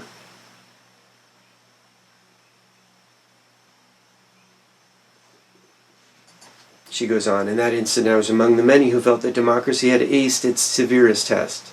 The once mighty USSR, made fragile by economic weakness and ideological weariness, shattered like a dropped vase on a stone floor, liberating Ukraine, the Caucasus, the Baltics, and Central Asia. The nuclear arms race subsided without blowing any of us to bits. In the East, South Korea, the Philippines, and Indonesia cast off longtime dictators. In the West, Latin America's military rulers made way for elected presidents. In Africa, the freeing of Nelson Mandela, another prisoner who became president, engendered hopes of a regional renaissance. Around the globe, countries meriting the label democracy expanded from 35 to more than 100. In January 1991, George H.W. Bush told Congress that, quote, the end of the Cold War has been a victory for all humanity, and America's leadership was instrumental in making it possible. Across the Atlantic, Havel added, Europe is attempting to create a historically new kind of order through the process of unification. A Europe in which no one more powerful will be able to suppress anyone less powerful, and in which it will no longer be possible to settle disputes with force. Now, remember Beck and Cohen.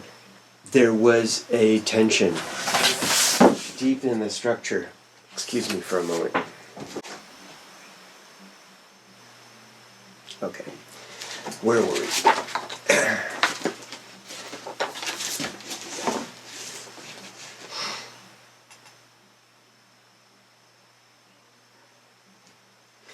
Okay, Havel added, Europe is attempting to create a historically new kind of order through the process of unification. A Europe in which no one more powerful will be able to suppress anyone less powerful, in which it will no longer be possible to settle disputes with force. Today, more than a quarter century later, we must ask what has happened to that uplifting vision. Why does it seem to be fading? This book is written, by the way, Trump 1, so not even Trump 2. 2018, I think. Published. Yeah, copyright 2018. Why does it seem to be fading instead of becoming more clear? Why, per Freedom House, is democracy now, quote, under assault and in retreat?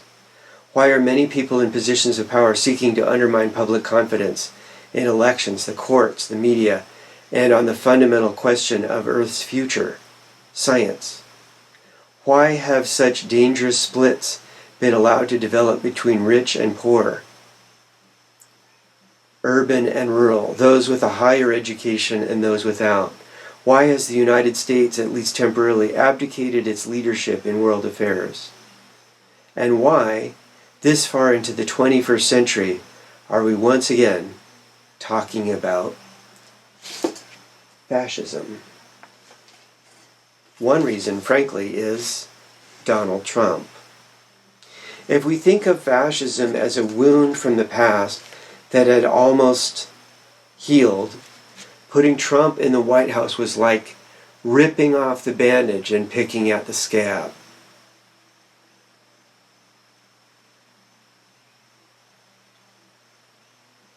If we think of fascism as a wound from the past that had almost healed, putting Trump in the White House was like ripping off the bandage and picking at the scab.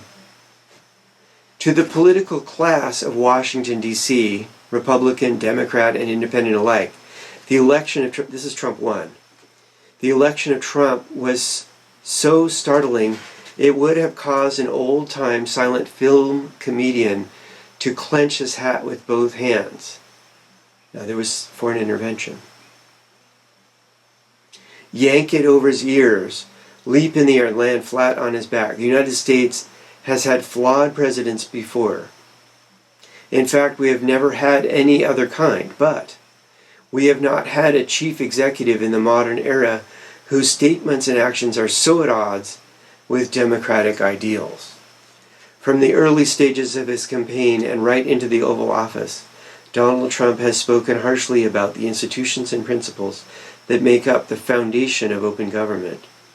In the process, he has systematically degraded political discourse in the United States, shown an astonishing disregard for facts, labeled his predecessors, threatened to lock up political rivals, referred to mainstream journalists as, quote, the enemy of the American people, spread falsehoods about the integrity of the U.S. electoral process, touted mindlessly nationalist economic and trade policies, vilified immigrants and the countries from which they come, and nurtured a paranoid bigotry toward the followers of one of the world's foremost religions.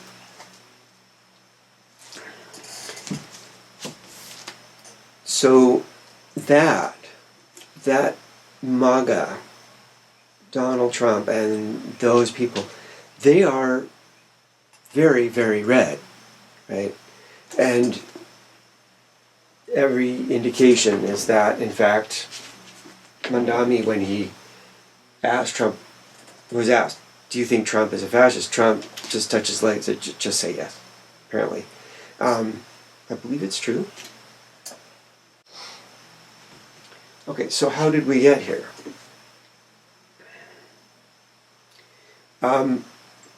Well, people are asking. There's one fellow. I've had this book now on my shelf so long it's starting to discolor. Amazing.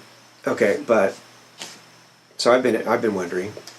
This book, The Kingdom, the Power, and the Glory, by Tim Alberta. I haven't read the book. I paged through a little bit. But his origin story is really interesting. So, he had written a book about Donald Trump, actually. It was July 29th, 2019, the worst day of my life, though I didn't know that quite yet. The traffic in downtown Washington, D.C. was inching along. The mid-Atlantic humidity was sweating through the windows of my chauffeured car. I was running late and fighting to stay awake. For 2 weeks, I'd been sprinting between television and radio stations up and down the East Coast, promoting my new book on the collapse of the post-George W. Bush Republican Party and the ascent of Donald Trump. Now I had one final interview for the day. My publicist had offered to cancel. It wasn't that important, she said. But I didn't want to. It was that important. When the car pulled over on M Street Northeast, I hustled inside the stone-pillared building of the Christian Broadcasting Network. All in a blur. The producers took my cell phone, mic'd me up, and shoved me onto the set with news anchor John Jessup. Cameras rolling, Jessup skipped past the small talk. He was keen to know, given his audience, what I had learned about the president's alliance with America's white evangelicals. Despite being a lecherous, impenitent scoundrel, the 2016 election, marked by his mocking of a disabled man, his xenophobic slander of immigrants, his casual calls to violence against political opponents, Trump had won a historic 81% of those white evangelical voters. But, as I'd written in the book, that statistic was just a surface-level indicator of the foundational shifts taking place inside the church. A relationship that was once nakedly transactional, Christians trading their support sans enthusiasm in return for specific policies, had morphed into something else entirely. Trump was no longer the lesser of two evils, a grin and bear it alternative to 4 years of President Hillary Clinton and 3 pro-choice Supreme Court justices. Polling showed that born-again Christian conservatives, once the president's softest backers, were now his most unflinching advocates. Jessup had the same question as millions of other Americans. Why? As a believer in Jesus Christ, and as the son of an evangelical minister, raised in a conservative church in a conservative community, I'd long struggled with how to answer this question. It would have been easy to say something like, quote, "Well, John, most evangelicals are craven hypocrites who adhere only to selective Bible teachings, wield their faith as a weapon of cultural warfare, and only pretend to care about righteousness when it suits their political interests. So it's no surprise they would ally themselves with the likes of Donald Trump. But that wouldn't be fair. It wouldn't be accurate. The truth is, I knew lots of Christians who to varying degrees supported the president, and there was no summarily describing their diverse attitudes, motivations, and behaviors. They were best understood as points, plotted across a vast spectrum. At one end were the Christians who maintained their dignity while voting for Trump. People who are clear-eyed in understanding that backing a candidate pragmatically and prudentially need not lead to unconditionally promoting, empowering, and apologizing for that candidate. At the opposite end were the Christians, and I would say the so-called Christians, who willfully jettisoned their credibility while voting for Trump. People who embraced the charge of being reactionary hypocrites, still fuming about Bill Clinton's character as they jumped at the chance to go slumming with a playboy turned president. Most of the Christians I knew fell somewhere in the middle.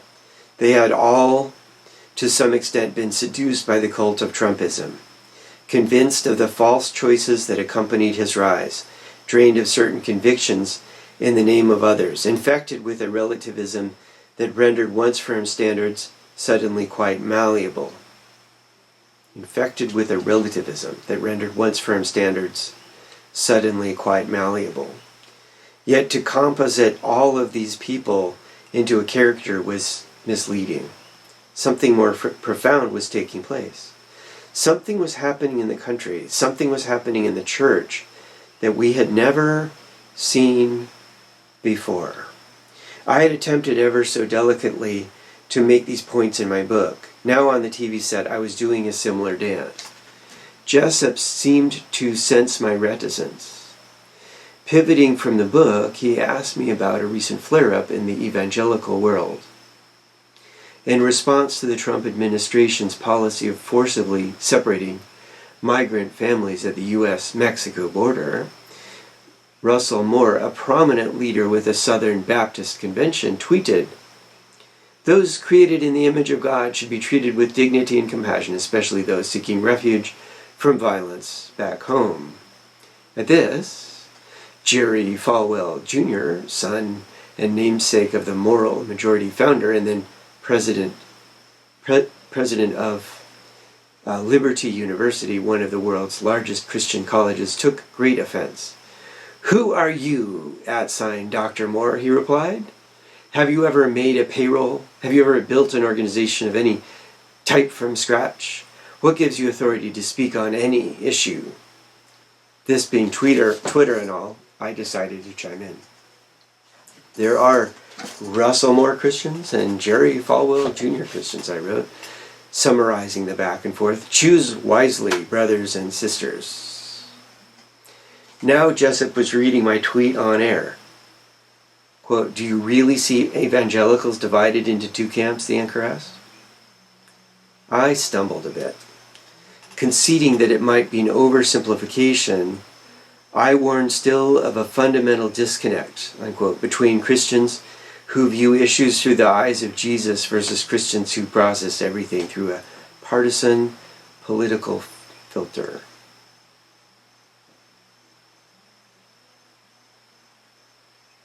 I warn still of a fundamental disconnect between Christians who view issues through the eyes of Jesus versus Christians who process everything through a partisan, so-called Christians, who process everything through a partisan political filter.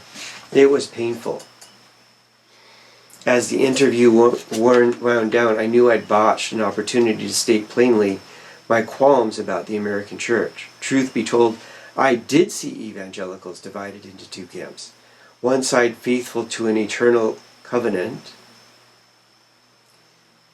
the other side seduced by the earthly idols of nation and influence and exaltation. But I was too scared to say so. In the introduction, the big picture introduction, which precedes this, I share that Rudolf Steiner had the idea about Lucifer, which I'm very much warming up to, being seduced by Lucifer.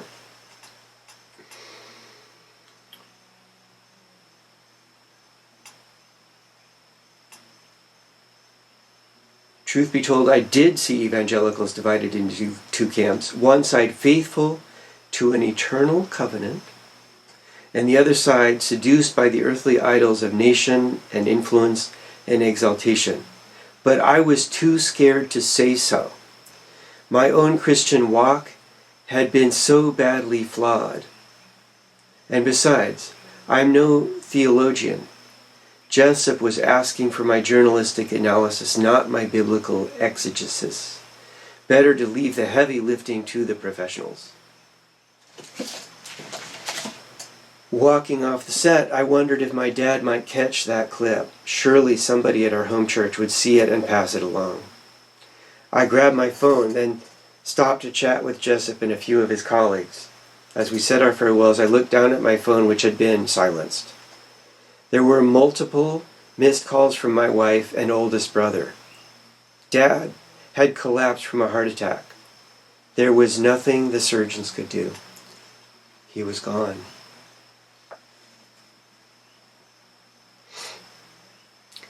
The last time I saw him was 9 days earlier. The CEO of Politico, my employer at the time, had thrown a book party at his Washington manor, and Mom and Dad weren't going to miss that. They jumped in their Chevy and drove out from my childhood home in southeast Michigan. When he sauntered into the event, my old man looked out of place, a rumpled Midwestern minister, baggy shirt stuffed into his stained khakis, rubbing elbows with beltway power brokers in their customized cufflinks. But before long, he was the star of the show, holding court with diplomats and Fortune 500 lobbyists, making them howl with irreverent one-liners. It was like a Rodney Dangerfield flick come to life. At one point, catching sight of my agape stare, I read agape, my agape stare, he peeked over, gave an exaggerated wink, then delivered a punchline for his captive audience. It was the high point of my career. The book was getting lots of buzz. Already I was getting urged to write a sequel. Dad was proud, very proud, he assured me. But he was also uneasy. For months, with the book launch drawing closer, he had been urging me to reconsider the focus of my reporting career. Politics, he kept saying, was a sordid, nasty business, a waste of my time and God-given talents. Now, in the middle of the book party, he was taking me by the shoulder, asking a congressman to excuse us for just a moment. Dad put his arm around me and leaned in. "You see all these people?" he asked. "Yeah," I nodded, grinning at the validation. "Most of them won't care about you in a week," he said. The record scratched. My moment of rapture was interrupted. I cocked my head sideways and smirked at him. Neither of us said anything. I was bothered. The longer we stood there in silence, the more bothered I became. Not because he was wrong, but because he was right. "Remember," Dad said, smiling, "on this earth all glory is fleeting." Now, as I raced to Reagan National Airport and boarded the first available flight to Detroit, his words echoed throughout my entire body. There was nothing contrived about Dad's final admonition to me. That is what he believed. That is who he was. Once a successful New York financier, Richard J. Alberta had become a born-again Christian in 1977. Despite having a nice house, beautiful wife, and healthy firstborn son, he felt rumbling emptiness. He couldn't sleep. He developed a debilitating anxiety. Religion hardly seemed like the solution. Dad had come from a broken and unbelieving home. He had decided halfway through his undergraduate studies at Rutgers University that he was an atheist. And yet, one weekend, while visiting family in the Hudson Valley, my dad agreed to attend church with his niece, Lynn.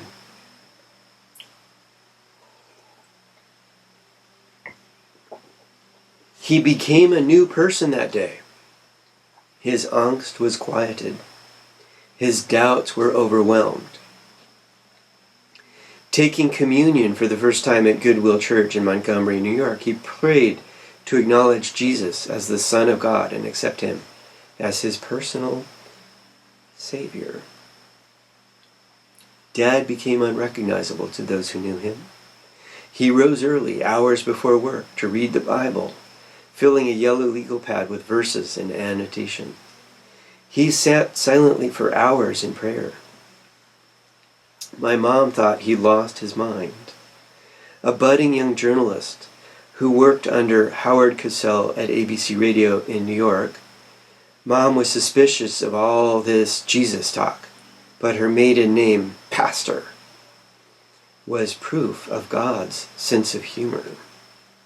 Soon, she accepted Christ too. When Dad felt he was being called to abandon his finance career and enter the ministry, he met with Pastor Stuart Pullman at Goodwill. As they prayed in Pastor Stu's office, Dad says he physically felt the Spirit of the Lord swirling around him.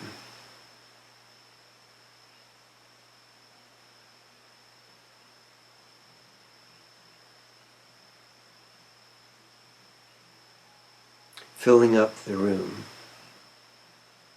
He was not given to phony superstition, supernaturalism. In fact, Dad might have been the most intellectually sober, reason-based Christian I've ever known.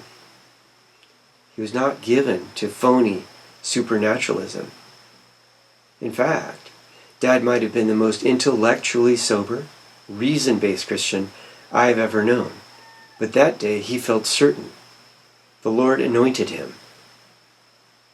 Soon he and Mom were selling every material item they owned, forsaking their high-salary jobs in New York and moving to Massachusetts so we could study at Gordon Conwell Theological Seminary.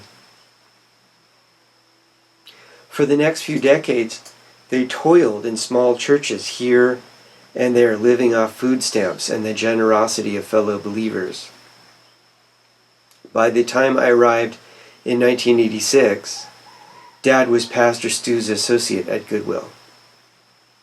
We lived in the church parsonage. My nursery was the library, where towers of leather-wrapped tomes had been collected by the church's pastors dating back to the mid-18th century. A few days later, we moved to Michigan, and Dad eventually put down roots at a recent startup, Cornerstone Church, in the Detroit suburb of Brighton. It was part of a minor denomination called the Evangelical Presbyterian Church, EPC, and it was there for the next 26 years that he served as senior pastor. Cornerstone was our home because Mom also worked on staff, leading the women's ministry.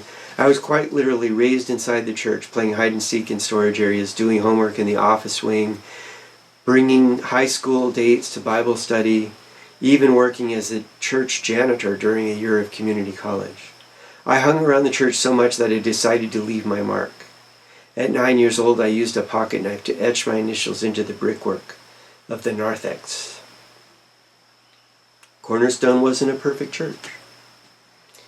The older I got, the more skeptical I'd grown of certain individuals and attitudes and activities there.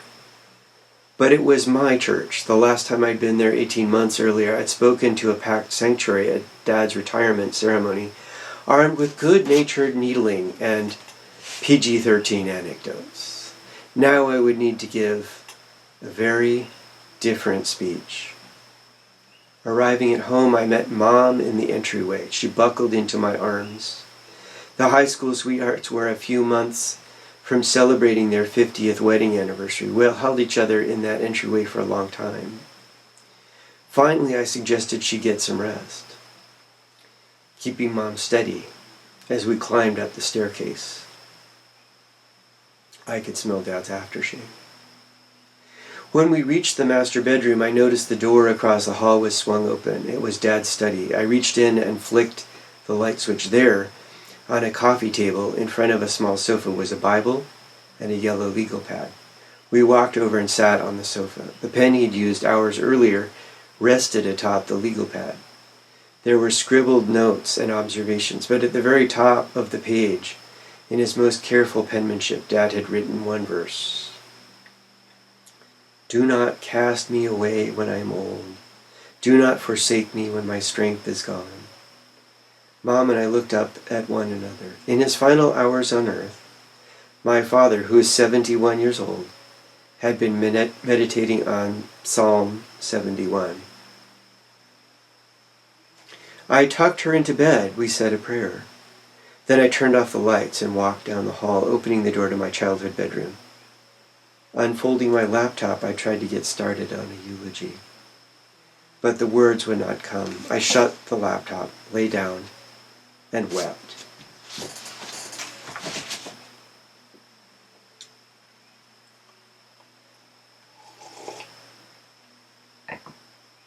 Standing in the back of the sanctuary, my 3 older brothers and I formed a receiving line. Cornerstone had been a small church when we arrived as kids, not anymore.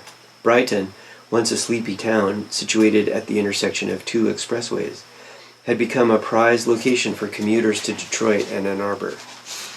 Meanwhile, Dad, with his baseball allegories and Greek linguistics lessons, had gained a reputation for his eloquence in the pulpit.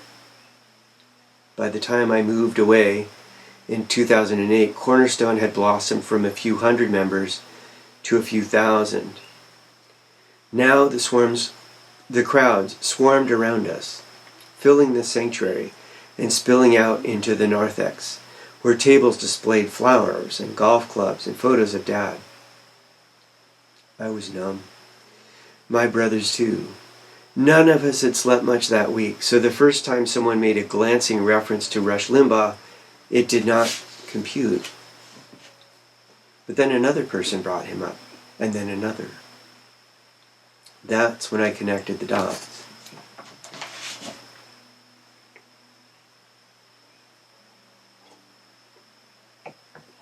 Apparently, the king of conservative talk radio had been name-checking me on his program recently, a guy named Tim Alberta, and describing the unflattering revelations in my book about President Trump.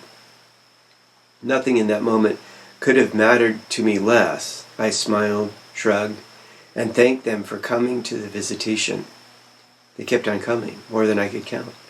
People from the church, people I'd known my entire life, were greeting me, not primarily with condolences or encouragement or mourning, but with commentary about Rush Limbaugh and Donald Trump.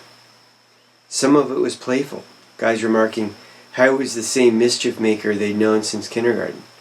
But some of it wasn't playful. His father had just died. Some of it was angry, some of it was cold and confrontational. One man questioned whether I was truly a Christian. Another asked if I was still on, quote, on the right side, all while Dad was in a box 100 feet away. It got to the point where I had to take a walk. A righteous anger was beginning to pierce the fog of melancholy. It felt like a bad dream inside of a bad dream. Here in our house of worship, people were taunting me about politics as I tried to mourn my father. I was in the company of certain friends that day who would not claim to know Jesus, yet they shrouded me in peace and comfort. Some of these card-carrying evangelical Christians, ? Not so much. They didn't see a hurting son. They saw a vulnerable adversary. That night, while fine-tuning the eulogy I would give the following afternoon, I still felt the sting. My wife perceived as much, the unflappable one in the family. She encouraged me to be careful with my words and cautioned against mentioning the day's unpleasantness. I took half of her advice. In front of an overflow crowd on August 2nd, 2019, I paid tribute to the man who taught me everything. How to throw a baseball, how to be a gentleman, how to trust and love the Lord. Reciting my favorite verse from Paul's second letter to the early church in Corinth, Greece, I told of Dad's instruction to keep our eyes fixed on what we could not see. Reading from his favorite poem about a man named Richard Cory, I told of Dad's warning that we could amass great wealth and still be poor. Then I recounted all the people who approached me a day earlier, wanting to discuss the Trump wars on AM talk radio. I spoke of the need for discipleship and spiritual formation. I proposed that their time in the car would be better spent listening to Dad's old sermons. If they needed help finding biblical listening for their daily commute, I suggested with some sarcasm, the pastors here on staff could help. "Why are you listening to Rush Limbaugh?" I asked my father's congregation. "Garbage in, garbage out." There was nervous laughter in the sanctuary. Some people were visibly agitated. Others looked away, pretending not to hear. My dad's successor, a young pastor named Chris Winans, wore a shell-shocked expression. No matter, I had said my piece. It was finished, or so I had thought. A few hours later, after we had buried Dad, my brothers and I slumped down onto the couches in our parents' living room. We opened some beers and turned on a baseball game. Behind us in the kitchen, a small platoon of church ladies worked to prepare a meal for the family. Here, I thought, is the love of Christ. Watching them hustle about, comforting Mom and catering to her sons, I found myself regretting the Rush Limbaugh remark. Most of the folks at our church were humble, kind-hearted Christians like these ladies. Maybe I'd blown things out of proportion. Just then, one of them walked over and handed me an envelope.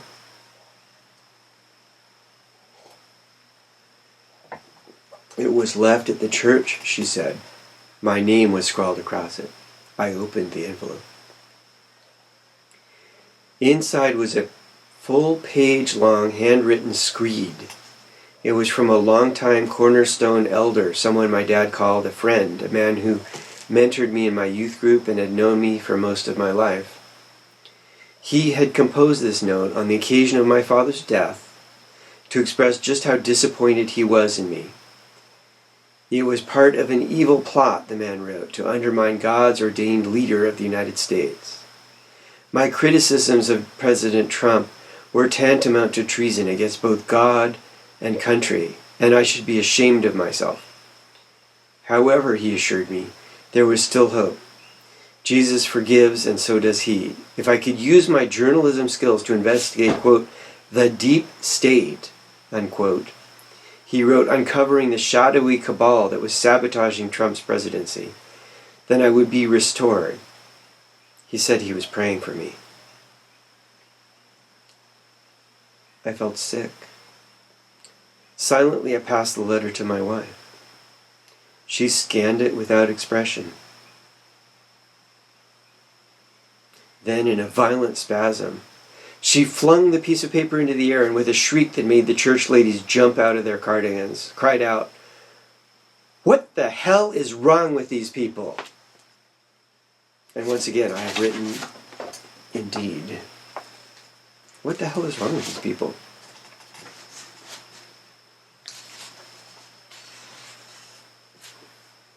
In search of answers to that question, I took Dad's advice and pivoted away from political journalism. There would be no sequel to the Trump book. Moving my young family back to Michigan a few months after the funeral, I knew there was another project that demanded my attention. Dad had implored me to apply my talents to subjects of more eternal significance, and I could think of nothing more eternally significant than the crack-up of the American Evangelical Church. This would not be an examination of Christianity writ large. Whatever the problems plaguing the Catholic Church, the Orthodox Church, the Black Church, the rainbow-flying progressive church, and there are many, there are distinctive and diverging faith traditions. These are distinctive and diverging faith traditions.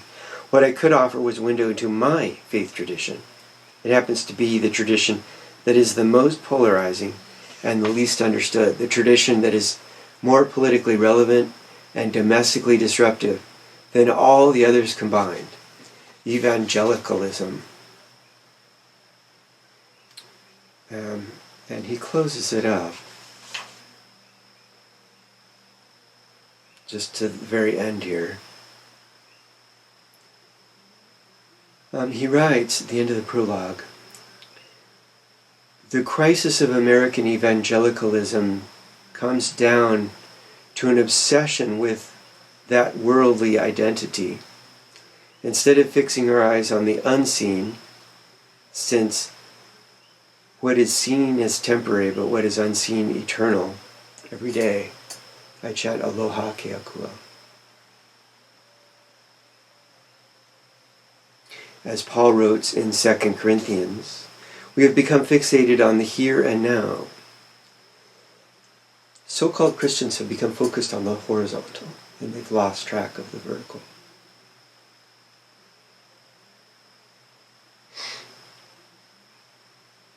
Instead of seeing ourselves as exiles in a metaphorical Babylon, the way Peter describes the first century Christians living in Rome, we have embraced our imperial citizenship. Instead of fleeing the temptation to rule all the world like Jesus did, we have made deals with the devil, or with devils.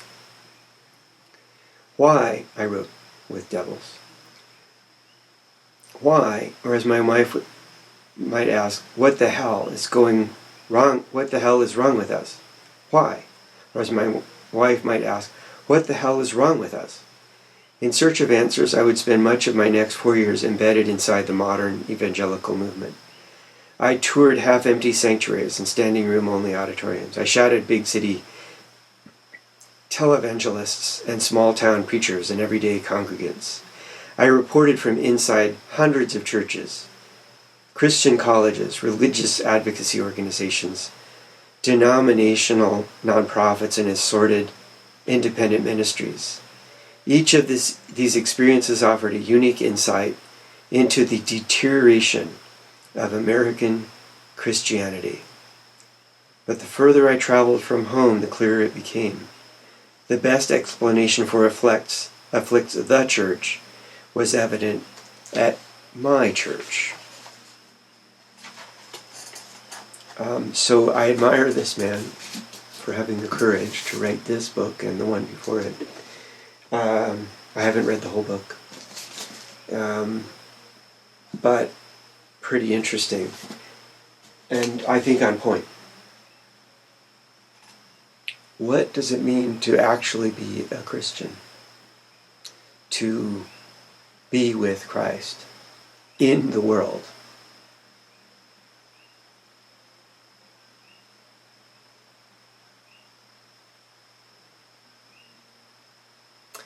So I think that's a strong point to close this segment, because I'm getting hoarse, so I have to stop.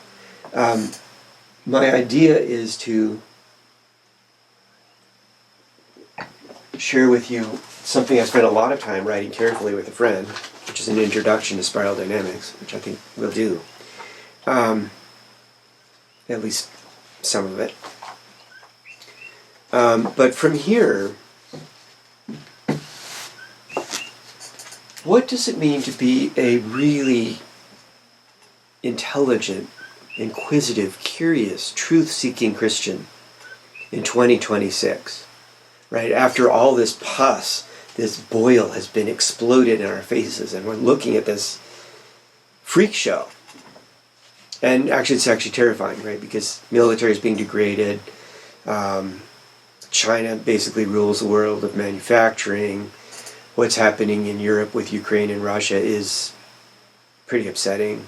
The genocide in Gaza, backed by the Trump administration, that's happened, right? And now they're trying to pull things back, but there's this hard right-wing situation in Israel built on disinformation and cultivating people for so long.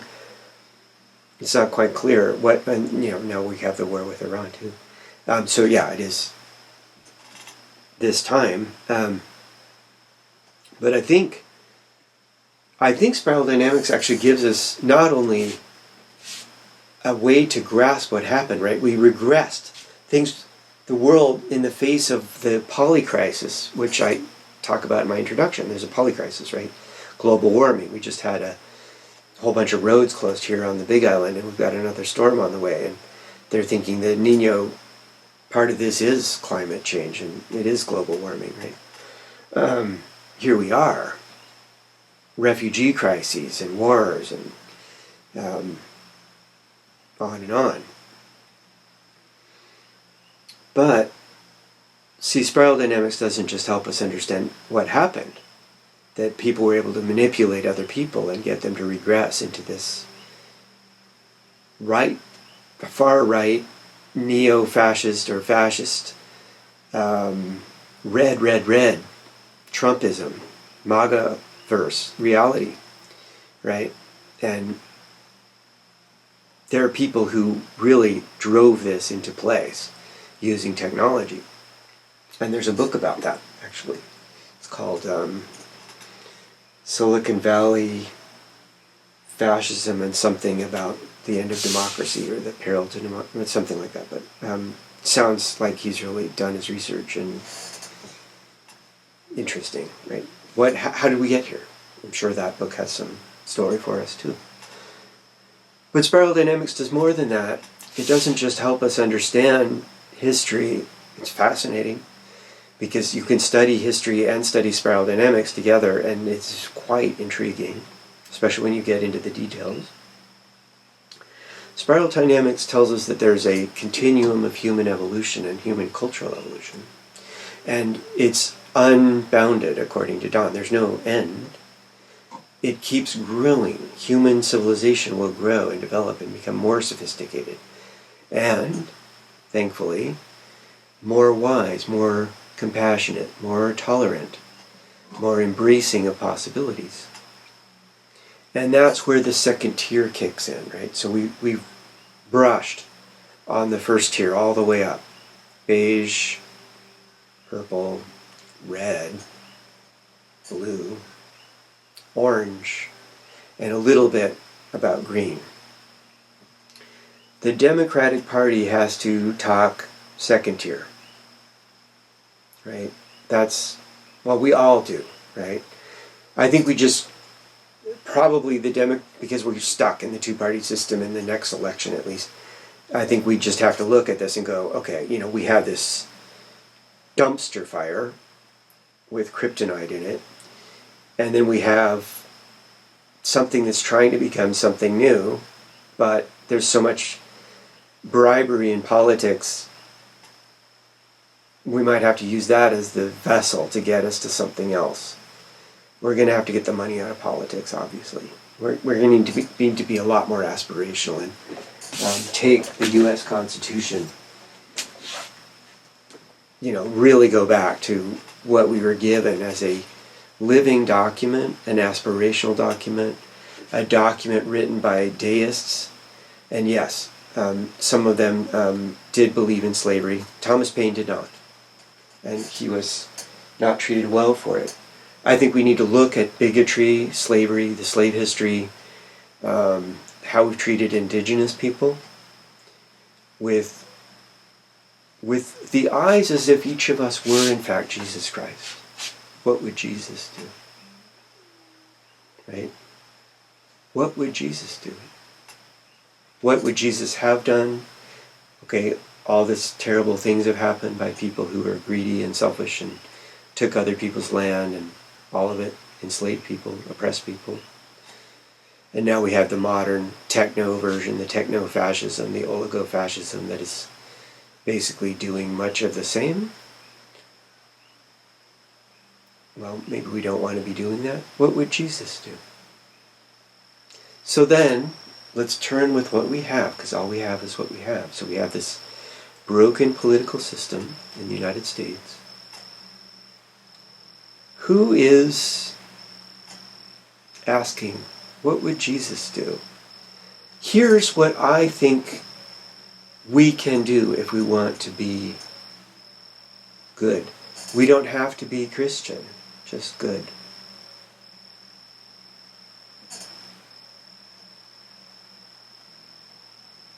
Your heart is your lodestone. Truth is the way. So I think it turns out that this is going to be two sections on spiral dynamics, and one is like the past and the present, and the other one is going to be the present and the future. That works out really well. So hallelujah for God's grace in this. And hopefully you're curious about spiral dynamics, because we didn't get too deep. But maybe we got deep enough to explain that there's a very beautiful model.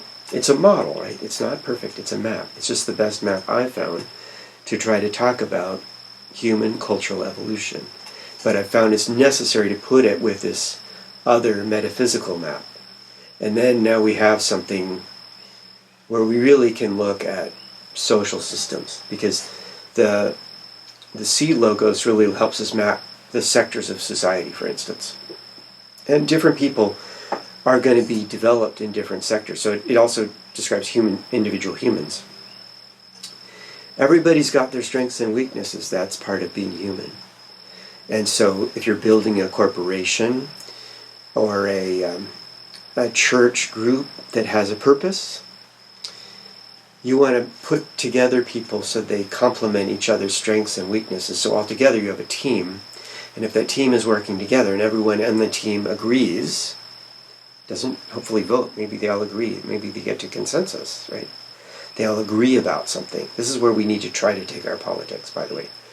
As much as possible, it'd be consensus seeking instead of this culture war adversarial thing that, Newt Gingrich and Rush Limbaugh and now, absolutely Donald Trump and the MAGA people. That's not functional. That doesn't build. It tears stuff down, it destroys. It will destroy our country if we don't stop it. We're pretty far down the road. So the antidote is teamwork and working together and making really good teams and working for consensus. And that's kind of a hallmark of the Democratic brand, generally. Democrats. But we have some money problems, money and politics problems, big ones. Too much corporate power running the show. My humble opinion. What would Jesus do? How would Jesus run the country? Well, we try to take care of every child, wouldn't we? And we try to we would be committed to shining light of love and help and succor out into the world. We wouldn't be starting unnecessary wars, that's for sure. The list is long. The purpose is mighty. We have to start somewhere. And that's why I'm attempting to share this model that I think is excellent. And it ended up being kind of a gripe session or something. But there's a lot of people who are having similar thoughts, right? And some of them some time ago. The specificity of spiral dynamics published in 1996 about these geopolitical currents, two main ones I haven't even shared about, the analysis of Russia and China, just amazing for its time, right? And then things moved on. The country that's really changed in 30 years, in particular, is China. Russia has become full kleptocracy and whatever, and that's a big change. China has really changed. And that's fascinating and interesting. And again, actually opportunity, right? Because I think the lesson on the other side of this is that if you're a corporation or a country engaged in evil, ultimately you're not going to get your return on investment. You get your return on investment by building things that people actually value and having a good reputation. And that's kind of what is now happening, and near term.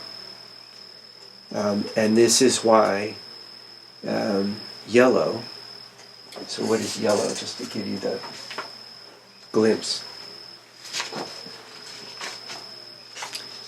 Yellow, the descriptive term is integrative, right? So it takes the best of everything in the first tier. It takes the best of capitalism. It takes the best of environmentalism. The best of socialist ideas, but doesn't let them interfere with the markets, just enough to make sure that the markets actually will do well long term, right? The descriptive term is integrative. The thinking style is systemic, right? If you're in yellow, you understand the way the spiral works. You understand different people, different strokes, different folks, different people have different ways of thinking. How do you have all those people working effectively inside your company? Right? And really thrilled to be there. And tolerant of each other. And able to have interesting conversations over lunch. And maybe, certain things just aren't going to happen in your coffee break room or in your boardroom. There won't be personal attack. There won't be tearing people down. That those people, they're not a fit for this company if they don't get the message. The group identification is the integral commons, according to Beck, and I believe this is new Beck material. Okay, after the Wilbur Beck brief. Well, I think they're still friends, but they were planning to work more tightly together. But they're just different people. Beck is, I think, a Republican, conservative Republican, and Ken is a spiritual teacher. And his spiritual path is full Gyan Yoga, by the way. He went into the mind, and the heart kind of came later for him, is my humble opinion. But it's a really interesting example in that way, and a brilliant philosopher. And a lot of people are really into Ken. Fine. Other descriptive terms which here really works is systems understanding. So, big picture. Big picture. Right? Not limited worldview that's trying to defend itself. All of the first tier V memes really are into defending themselves and protecting themselves, and they have antibodies, and they attack the other, right? When you get up to second tier, it's a whole different ballgame. Now we're able to think about the whole planet. All the children. Respect for every spiritual tradition, because ultimately all the authentic spiritual traditions, they all have the same message. Ultimately. You might have to, change some words and stuff. But so, my prayer, right? I've got Hinduism, some Christianity, I say Amen. Hawaiian tradition. Sometimes there's some Muslim stuff in there. Buddhism, definitely. It's all the same thing, folks, and that's what the Seed Logos is about. And there's a way that came about that I share that's actually on the website, but I wanted to do a piece on that too.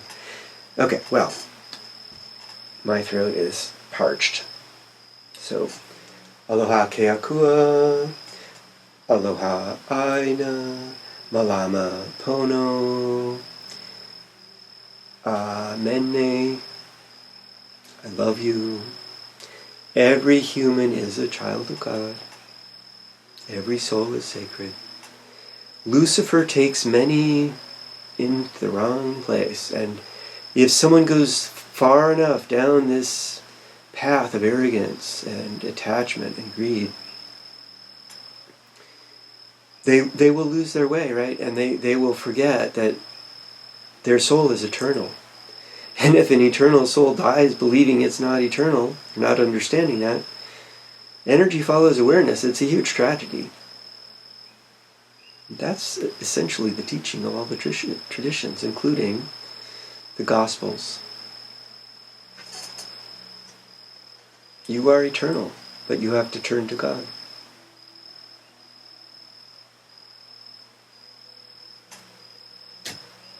Pretty simple, easy to say. Some people know. Ask questions. Aloha.